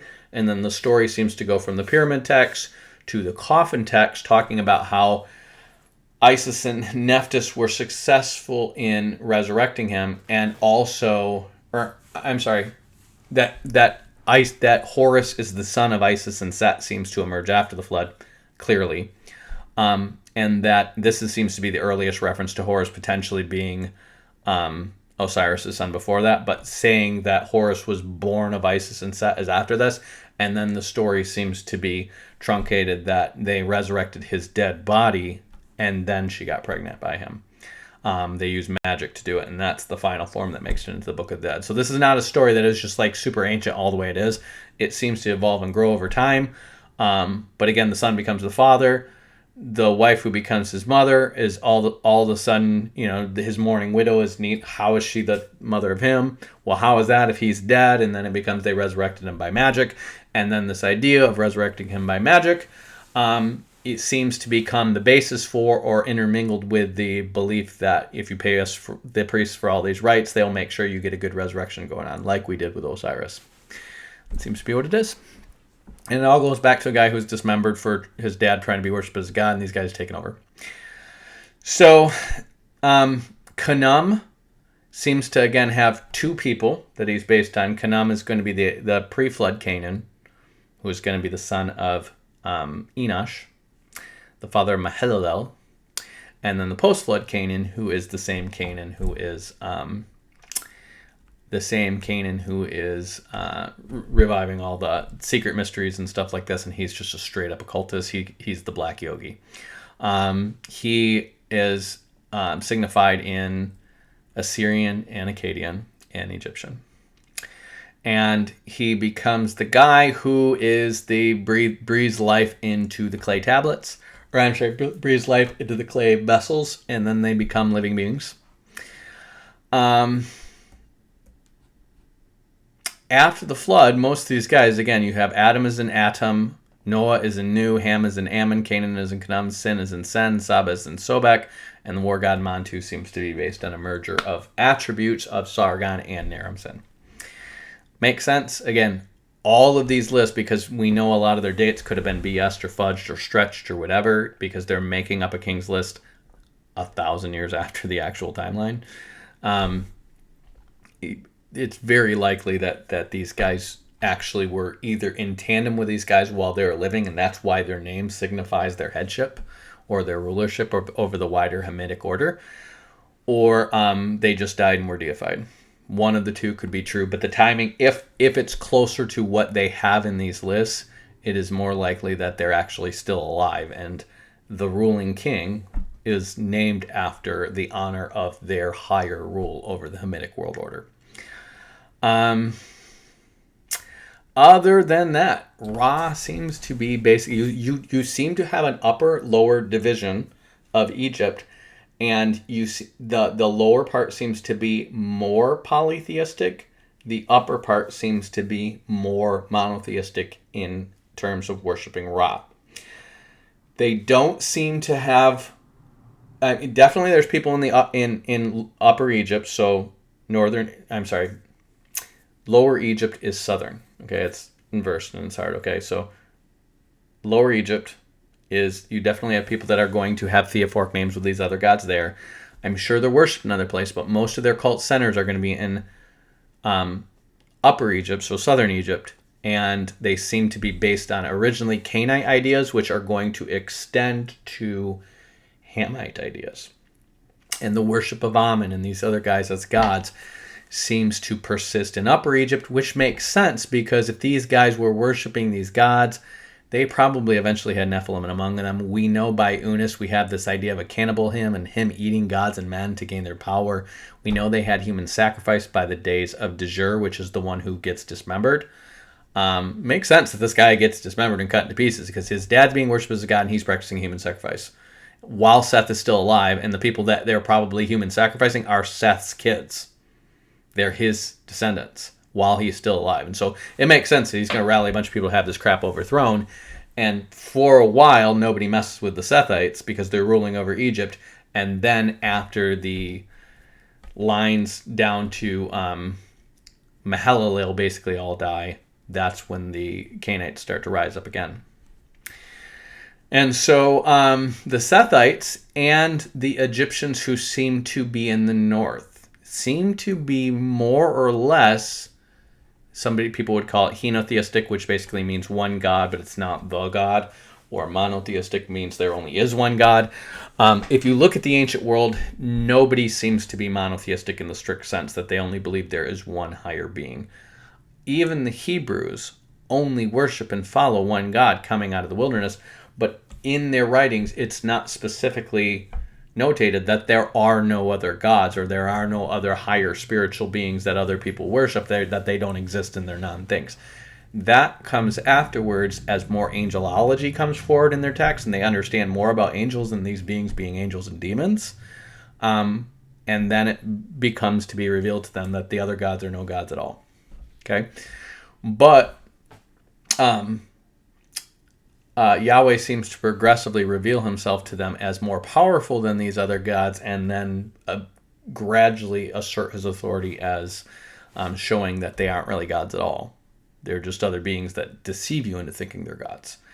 But he doesn't just come out and give you all this theology. He is progressively demonstrating that he can usurp any one of their powers that they are supposed to have before through later prophets revealing, because they're not really gods. They're demons or angels that are deceiving you, and they may have limited power to affect the world supernaturally, but they do not have authority over the forces of nature or anything like that. Only Yahweh does. And Yahweh is worshipped as a storm god from the time he appears to Job in the whirlwind, And you find him among the Hittites, among the Mitanni, among the Hurrians, which are going to be all the people surrounding Abraham's relatives up there, which is where Elihu the Buzite comes from, which makes a lot of sense. In Mari, which is going to basically be, I think it's an Aramaean city by this time, but it probably has Amorites there too. Mari is going to make the sun god, or I'm sorry, the storm god, name him Baal and merge him with Bel, which is a generic term for Lord, which they seem to give to Cush at one point in time. And then they make him the son of Dagon, just like they made Utu the son of Sin, and they just, again, they're just building pantheons to try to put their god on top, but acknowledge this other god as well that people are starting to worship. And that's where Baal seems to come from. And Baal seems to be based on Baal Hadad, who is, Hadad is both I think, antediluvian king of Mari and also an Edomite king. And it's probably this Edomite king who is after the Job and the whirlwind story that the Hadad seems to get attached to him, because he becomes a mighty warrior king among the Edomites. He's in Genesis 36. And then they probably pick this pre-flood King Hadad and say, oh, okay, we can attach that to Dagon. And there you go. It's Dagon and Hadad. And then it becomes Dagon and Baal. So, that's what's happening in the north. In Egypt, because Seth is considered the righteous line that went down from Adam, the northern Egyptians look at Seth as a good patron deity, or a patron saint kind of guy, who is an assistant to Ra in fighting the serpent Apophis. So let's see if we can find Seth slaying Apophis here.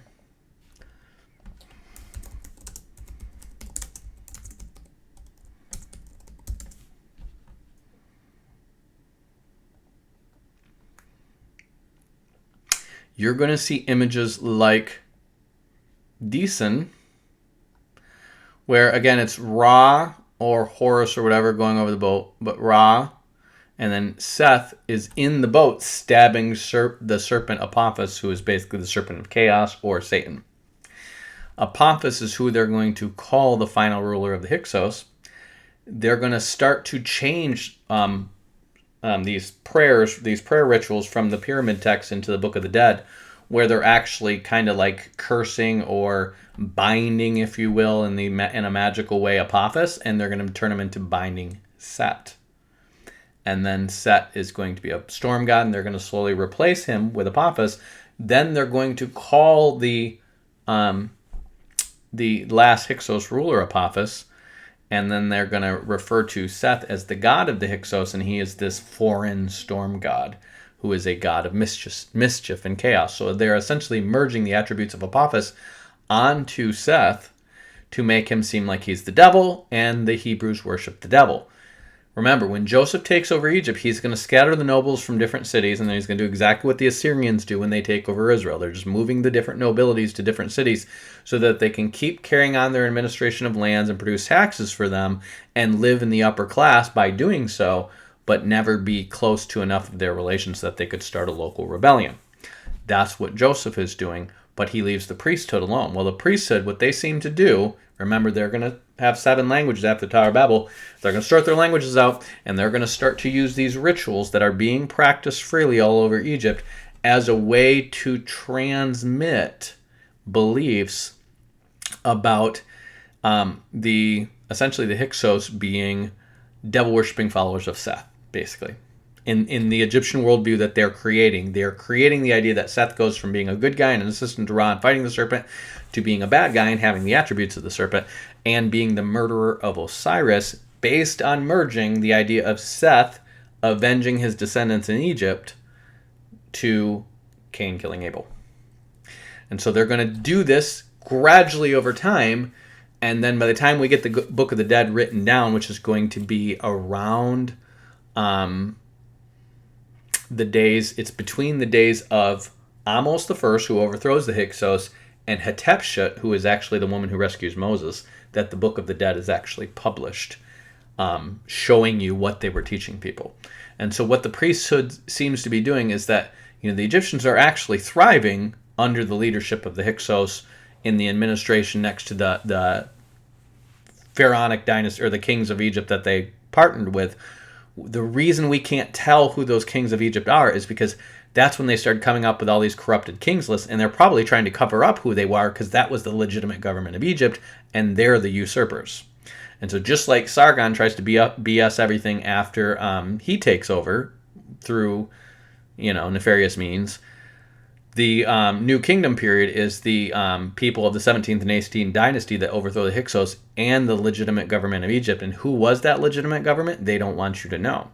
And so they've come up with these other kings lists, and if they're represented in those kings lists at all, they're probably a dynasty that's pushed back from before they were. And this is why you have two dynasties that seem to reflect the Hyksos, the 14th and the 15th dynasty, and up to 3 or 4 dynasties that seem to reflect intersection with the Hyksos. Because like one has a story that seems like an Egyptian inversion story of the story of Joseph. At least 2 end in a famine, and at least one of those is called a 7 years of emptiness.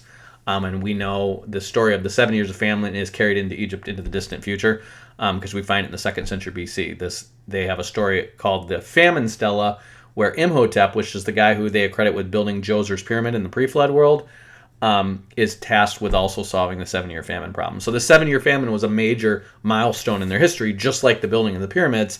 And yet you find it scattered in a bunch of different places because these kings lists are BS. But the moral of the story is they are deliberately covering up the line that should have been ruling Egypt, so that line can never come back and make a comeback. And the lines that you're going to have from basically the people who overthrow the Hebrews onward is going to mostly stay in those relations until you get down to they're eventually overthrown by a Libyan dynasty, somewhere in between David and the destruction of Jerusalem. And then while the Assyrians are ruling, they're going to be overthrown by a Kushite dynasty. And then they're going to get the power back from the Kushite dynasty, but then they're going to be overthrown by the Persians and then by the Alexandrians. So this New Kingdom period, even though it's got this long, now more accurate history that's being kept from the days of Amhos I all the way down to the Ptolemies, it's not Egyptian for all that long. The Egyptians kind of start to fade around the time. This is why they're marrying in with Solomon. It's like they're just not the power that they once were. And so they need the Hebrews as much as the Hebrews need them.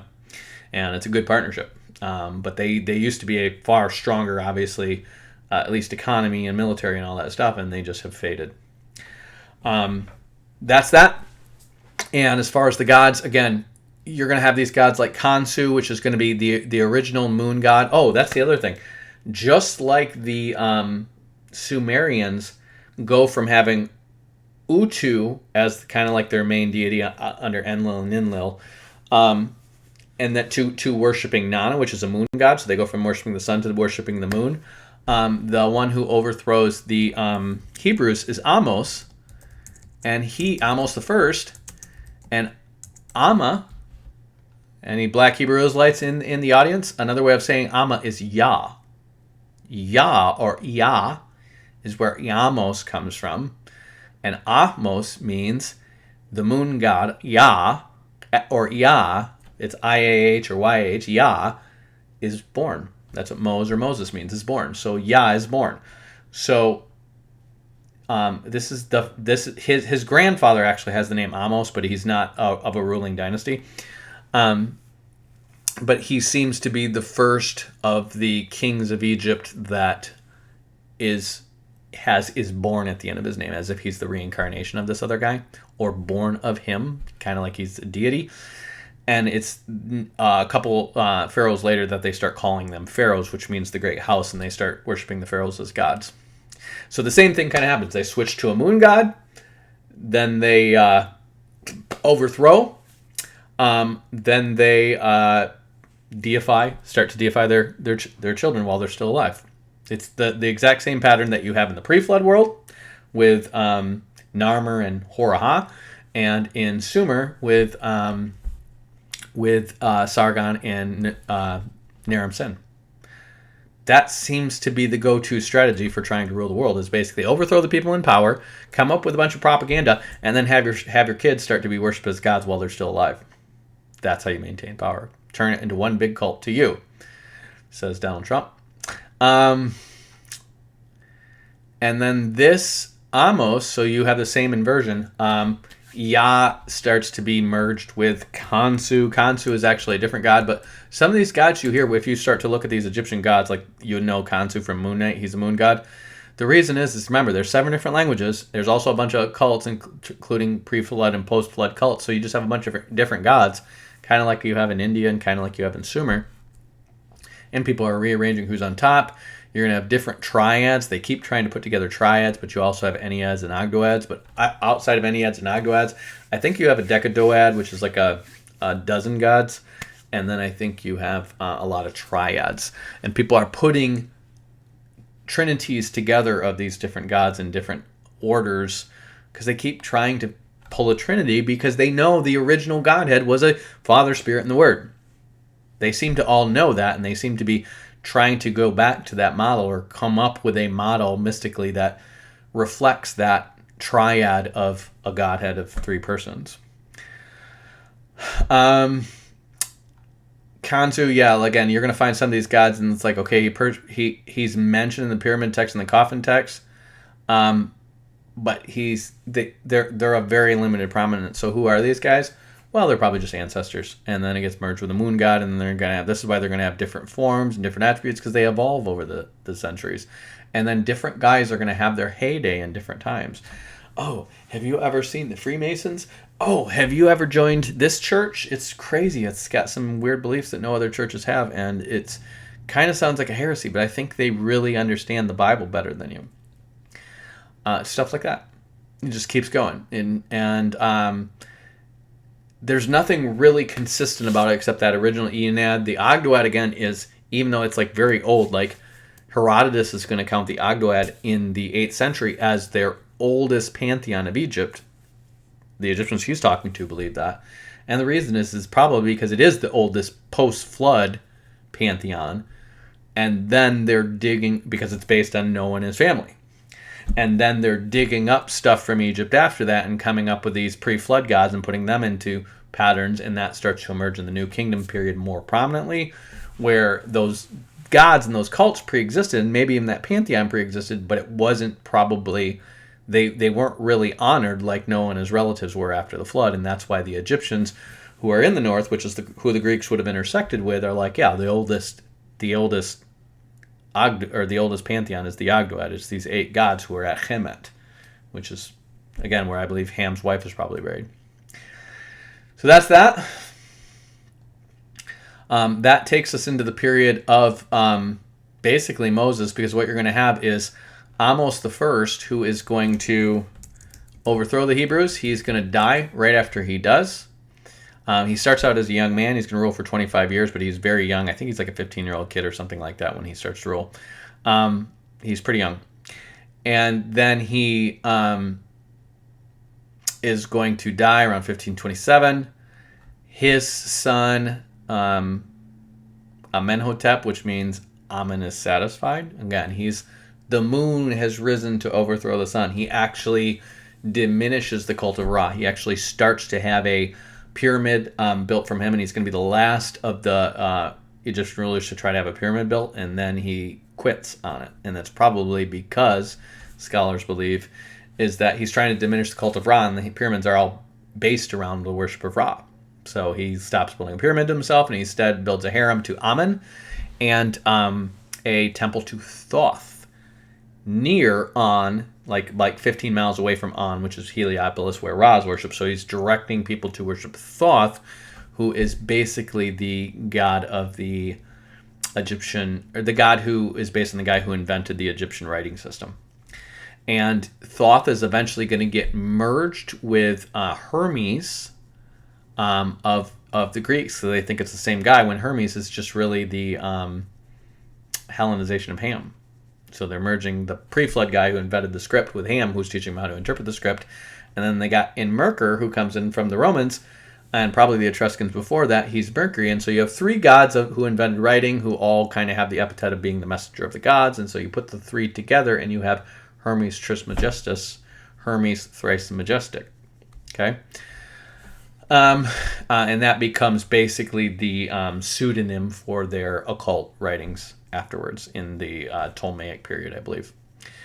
So Amenhotep is going to, Amenhotep is going to rule up until, you see, 1526 on the high count. Low count is 1525 to 1506. He or his son were the ones who ordered the babies killed of the Hebrews. And then Thutmose is going to be his son is going to be the father of Hatshepsut. Hatshepsut is going to be, isn't she cute? Doesn't she look like a pretty little thing? She is going to be the one who picks Moses out of the river. She's pretty young when she does it. Her father is probably the one who ordered the death of the firstborn, or her grandfather right before he died. It's either her father early on in his administration when she's pretty young, or her grandfather right before he dies. Like, it could be like one of his last acts before he dies to have all the Hebrews killed, to secure his son's kingdom. We don't say, because these guys aren't going to write this down in their annals and be like, guess what we did? We murdered a bunch of babies. It's not going to look great for them. And so she's going to have a co-regency with Thutmose III, who is basically the son of her. I think it's her half brother. I think Thutmose II is her half brother. No.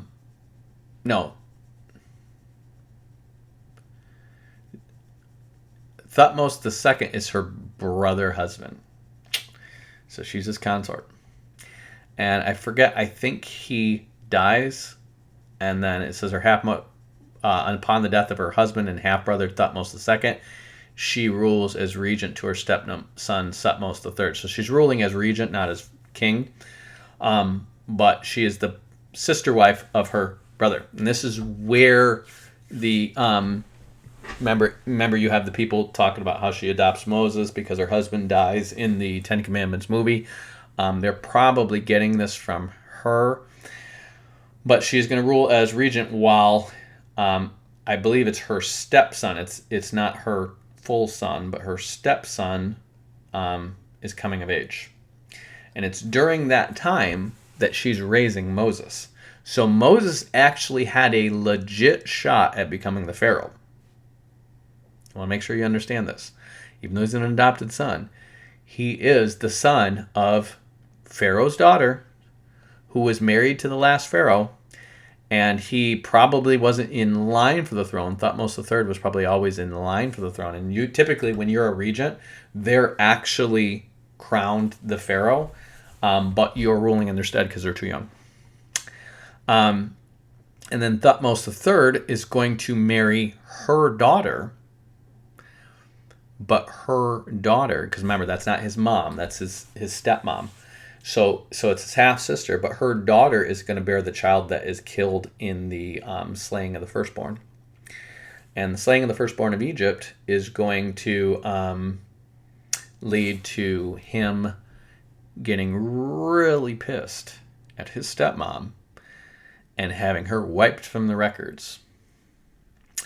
Because it is his stepmom and his mother-in-law, okay? I think it's bad enough to not like your stepmom. It's also his mother-in-law, okay? But his wife bears him, or her daughter bears him a son, and that son is the one who seems to be killed in the slaying of the firstborn. And you see that takes you from Thutmose III to 1479 to 1425. It's 1446 that Moses comes out of Egypt. And so the Pharaoh does not seem to die in the Red Sea like a lot of things depict. His armies seem to die in the Red Sea. And he goes back like a little punk with no kid. And his wife is still alive. His mom would have died like 4 or 5 years before Moses and them come out of Egypt. She's already dead. And he's just got his wife talking crap like Nefertiti was doing on the Ten Commandments. Something like that, I imagine. Just, she's pretty, but man, I want to kill her. Something like that. And he's like, you know what I'm going to do? I'm just going to wipe your mom off the records, the face of the earth. Let her name be stricken from everything, hereforth forever. And Moses is probably on some stuff, and he's probably stricken too. That kind of seems to be one of the first major parts of the tradition of striking people off the records. Hatshepsut seems to be one of the first people they do it to. And that is going to take you into the Exodus. That's what's happening in Egypt. And it's either this guy, I think he's the first one, Thutmose the third or Thutmose the second, they believe is the first one to take the name Pharaoh, which means great house. It used to be the name for the royal estate, and it probably meant the estate that is inherited by the patriarchal line of succession. But these guys were overthrowers of that, and so they made themselves the great house rather than the estate itself, because they didn't have rights to it. And it's going to be down from him a little while. You got Amenhotep III, Thutmose III, Amenhotep III, and then Akhenaten, who is going to be in the days of Othniel. And what it seems to be is that after Othniel, the Kassites, who seem to be this Kushan double evil or whatever, evil something or whatever, from who Othniel defeats early on in the book of Judges, seems to be a ruler of the Kashites who believes he is going into Israel to fight these people called the Satians. And the Satians seem to be, people believe they could be like the Ammonites and the Moabites. For whatever reasons, why are they called Satians? We don't know. Who do they worship? Some god named Sati? Maybe that's another way of saying Seth, the god of Seth. I don't know. But these Satians, it says that they go in to fight. And doesn't say what happens to them, but they certainly stop going into Canaan, and their empire slowly diminishes from there over about the next century and a half. Well, according to the book of Judges, Othniel, they go in there and they subjugate Canaan, and they subjugate probably the Ammonites and the Moabites as well. And what they're doing is that seems to be a response to the fact that the cities of the Canaanites who are subject to the Pharaoh, they're pleading in the Amonra letters for help, and the Pharaohs can't really do much to help them because they're trying to hold their kingdom together in the generations after Moses going out and them getting their butts handed to them. So they're trying to hold their kingdom together, and they do this largely by basically making up fake stories about how they're going and defeating these people and these people up in Canaan, when either they're not doing it or it's the Hebrews doing it. And they're making up these stories for their own people about how they're fighting these great people in the north, and they're keeping Egypt safe from outsiders and stuff like that by winning these battles up in Canaan when they're actually not doing it. And by the time you get to Akhenaten, the Kassites are actually trying to get a marriage alliance with the, remember, they're ruling Babylon. They're trying to get a marriage alliance with the Egyptians. And they're saying, hey, why don't you send us one of your Egyptian crown princesses to be one of our wives and live here in Babylon? And the Egyptians won't do that. Well, the Kassites seem to be going into Canaan to try to impress themselves on the Egyptian, because what they would be doing is then taking over the territory that Egypt used to rule, and probably giving it back to them or negotiating some kind of alliance between the two. And the Kashites, who are descended from Cush, seem to be trying to put back together the Hamitic world order after Egypt falls apart. And they fail because they get defeated by Othniel, who is Caleb's grandnephew.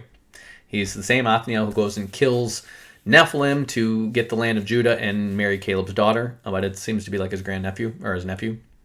Probably grandnephew. And he gets Caleb's daughter, and he is becomes kind of like a noble tribal leader, warlord among the Judites. And it's around this time that Akhenaten, who, if he's getting communicated with in the Amonra letters, he knows the Hebrews are taking over their cities. He knows he can't do anything about it. He knows the Kassites are coming in and seem to be putting them down for a little while, and I think it lasts for like 11 years. And then Othniel, who would have been one of the guys who went into the Promised Land in the original crew that went into the Promised Land, he's older now. He is going to beat the Kassites. And they're like, dang, this dude don't play. These Hebrews don't play. They've defeated us and they've defeated Babylon. Holy crap, these guys don't play. Their God is real God. that seems to be what happens. And what he tries to do is he tries to start a cult to Aten-Ra, which is based on the merger of Atum and Ra. But what they're trying to make it like is like almost like Atum and Ra are kind of like the father and the son almost. And they would say that Aten is an aspect of Ra. He represents, because he originally represented the evening sun, which was probably based on Adam being met by the sun in the cool of the evening. And then Ra represented the eye of Ra, which is like an invisible god, but the eye is kind of like, how he looks down upon the earth. And then it seems to morph towards Egyptian belief that the sun is kind of like a type of Ra. He's like Aten is the sun, and Aten is like a type of Ra, and it's kind of closer to the biblical idea of God being like a giant fireball bigger than the universe, and in him we live and move and have our being, and the sun being a type of him in the Son of Righteousness. And he seems to be trying to move Egypt back towards a monotheistic or some kind of worldview, kind of like the Father and the Son. I'm not going to justify it and say it was biblical. He may have been trying to be like the biblical. He might have just been accepting like this God of the Hebrews is legit, and we used to respect him as the Son of Righteousness, and they are starting to try to go back to their roots of semi-monotheism. And he does that, and then his son is not going to like that, so his son Tutankhamun, if you see Tut, Ankh, and then Amun, he is bringing Amun back, because Amun, which is based in Ham, is exalted kind of in the place of Ra. And so his original name was Tuken-Aten, which is based on Aten or Atom, and then they replace it with Tutankhamun, which is based on Ham.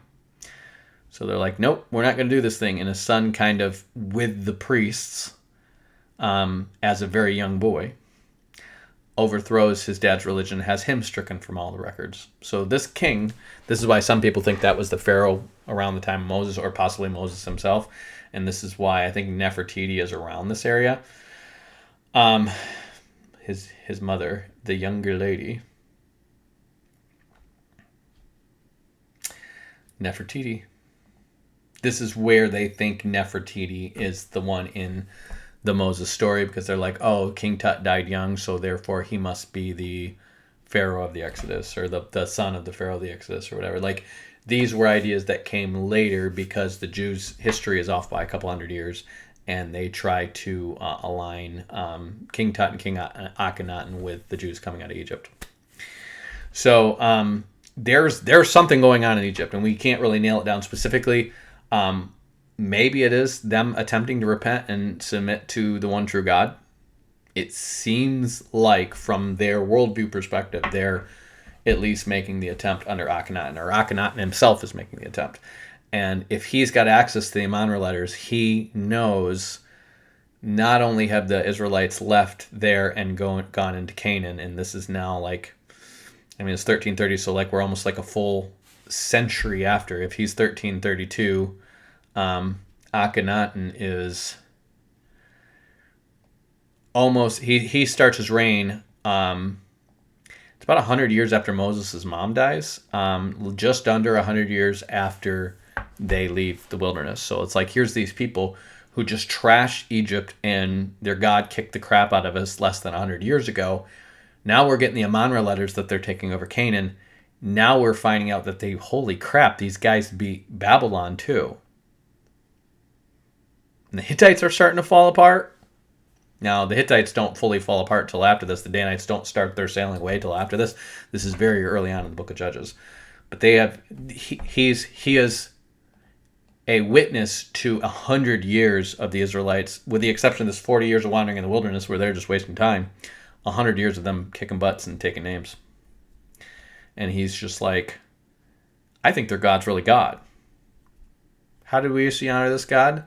Well, under Joseph, who was their great leader who saved Egypt from the famine. See, these guys are not unaware of what happened. They're the ones who are covering up the history. So they know the real history.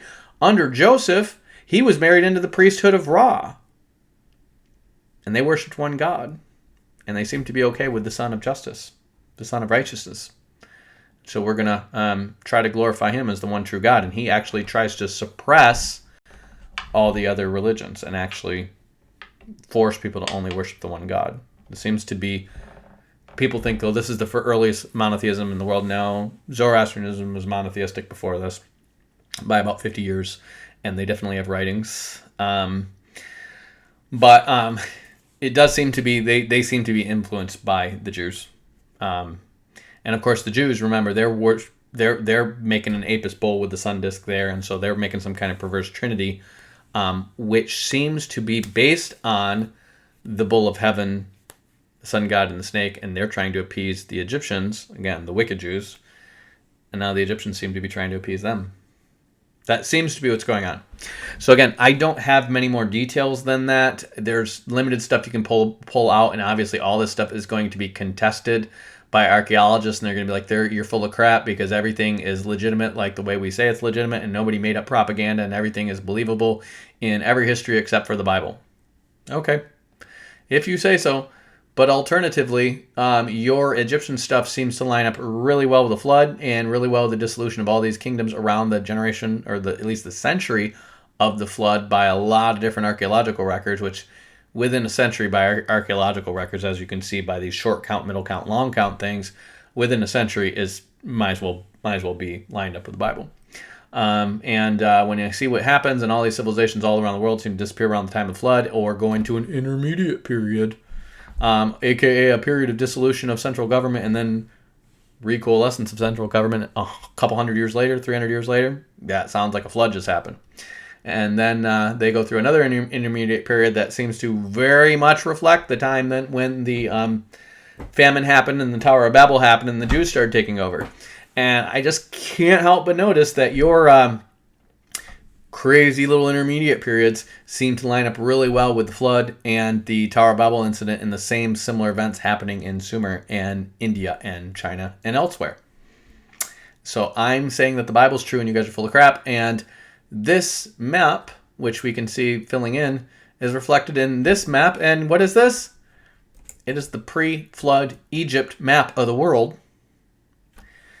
before the windows of heaven fall down, before the ice caps are frozen, when Sethite priesthoods are basically the prevailing governments or religions or whatever in all these places, and then their religion or government is over here in Egypt. And that's where your death cults come from, based in this gateway to Hades.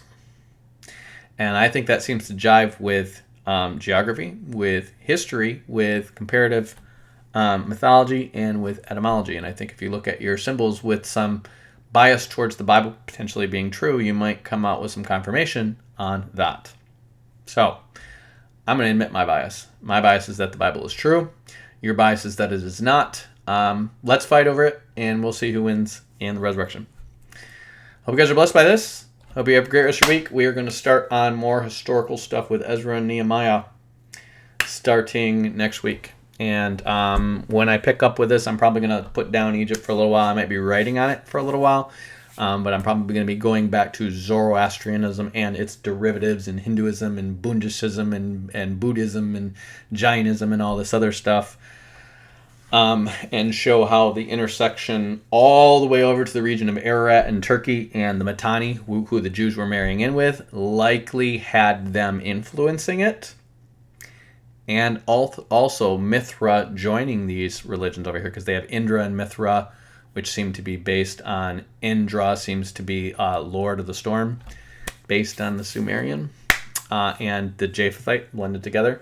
And then Mithra seems to be Ra of Mithra, which is another way of saying, or Mithra, which seems to be the forefather of the Egyptians. And then those are all in a treaty that is going to be between the Hittites and the Mitanni around this same period I just told you about, when Othniel is defeating the Kassites. That's around the time where the Mitanni are starting to fall to the Assyrians. They have this treaty with the Hittites because the Assyrians are on their butts and they need to fix that with them.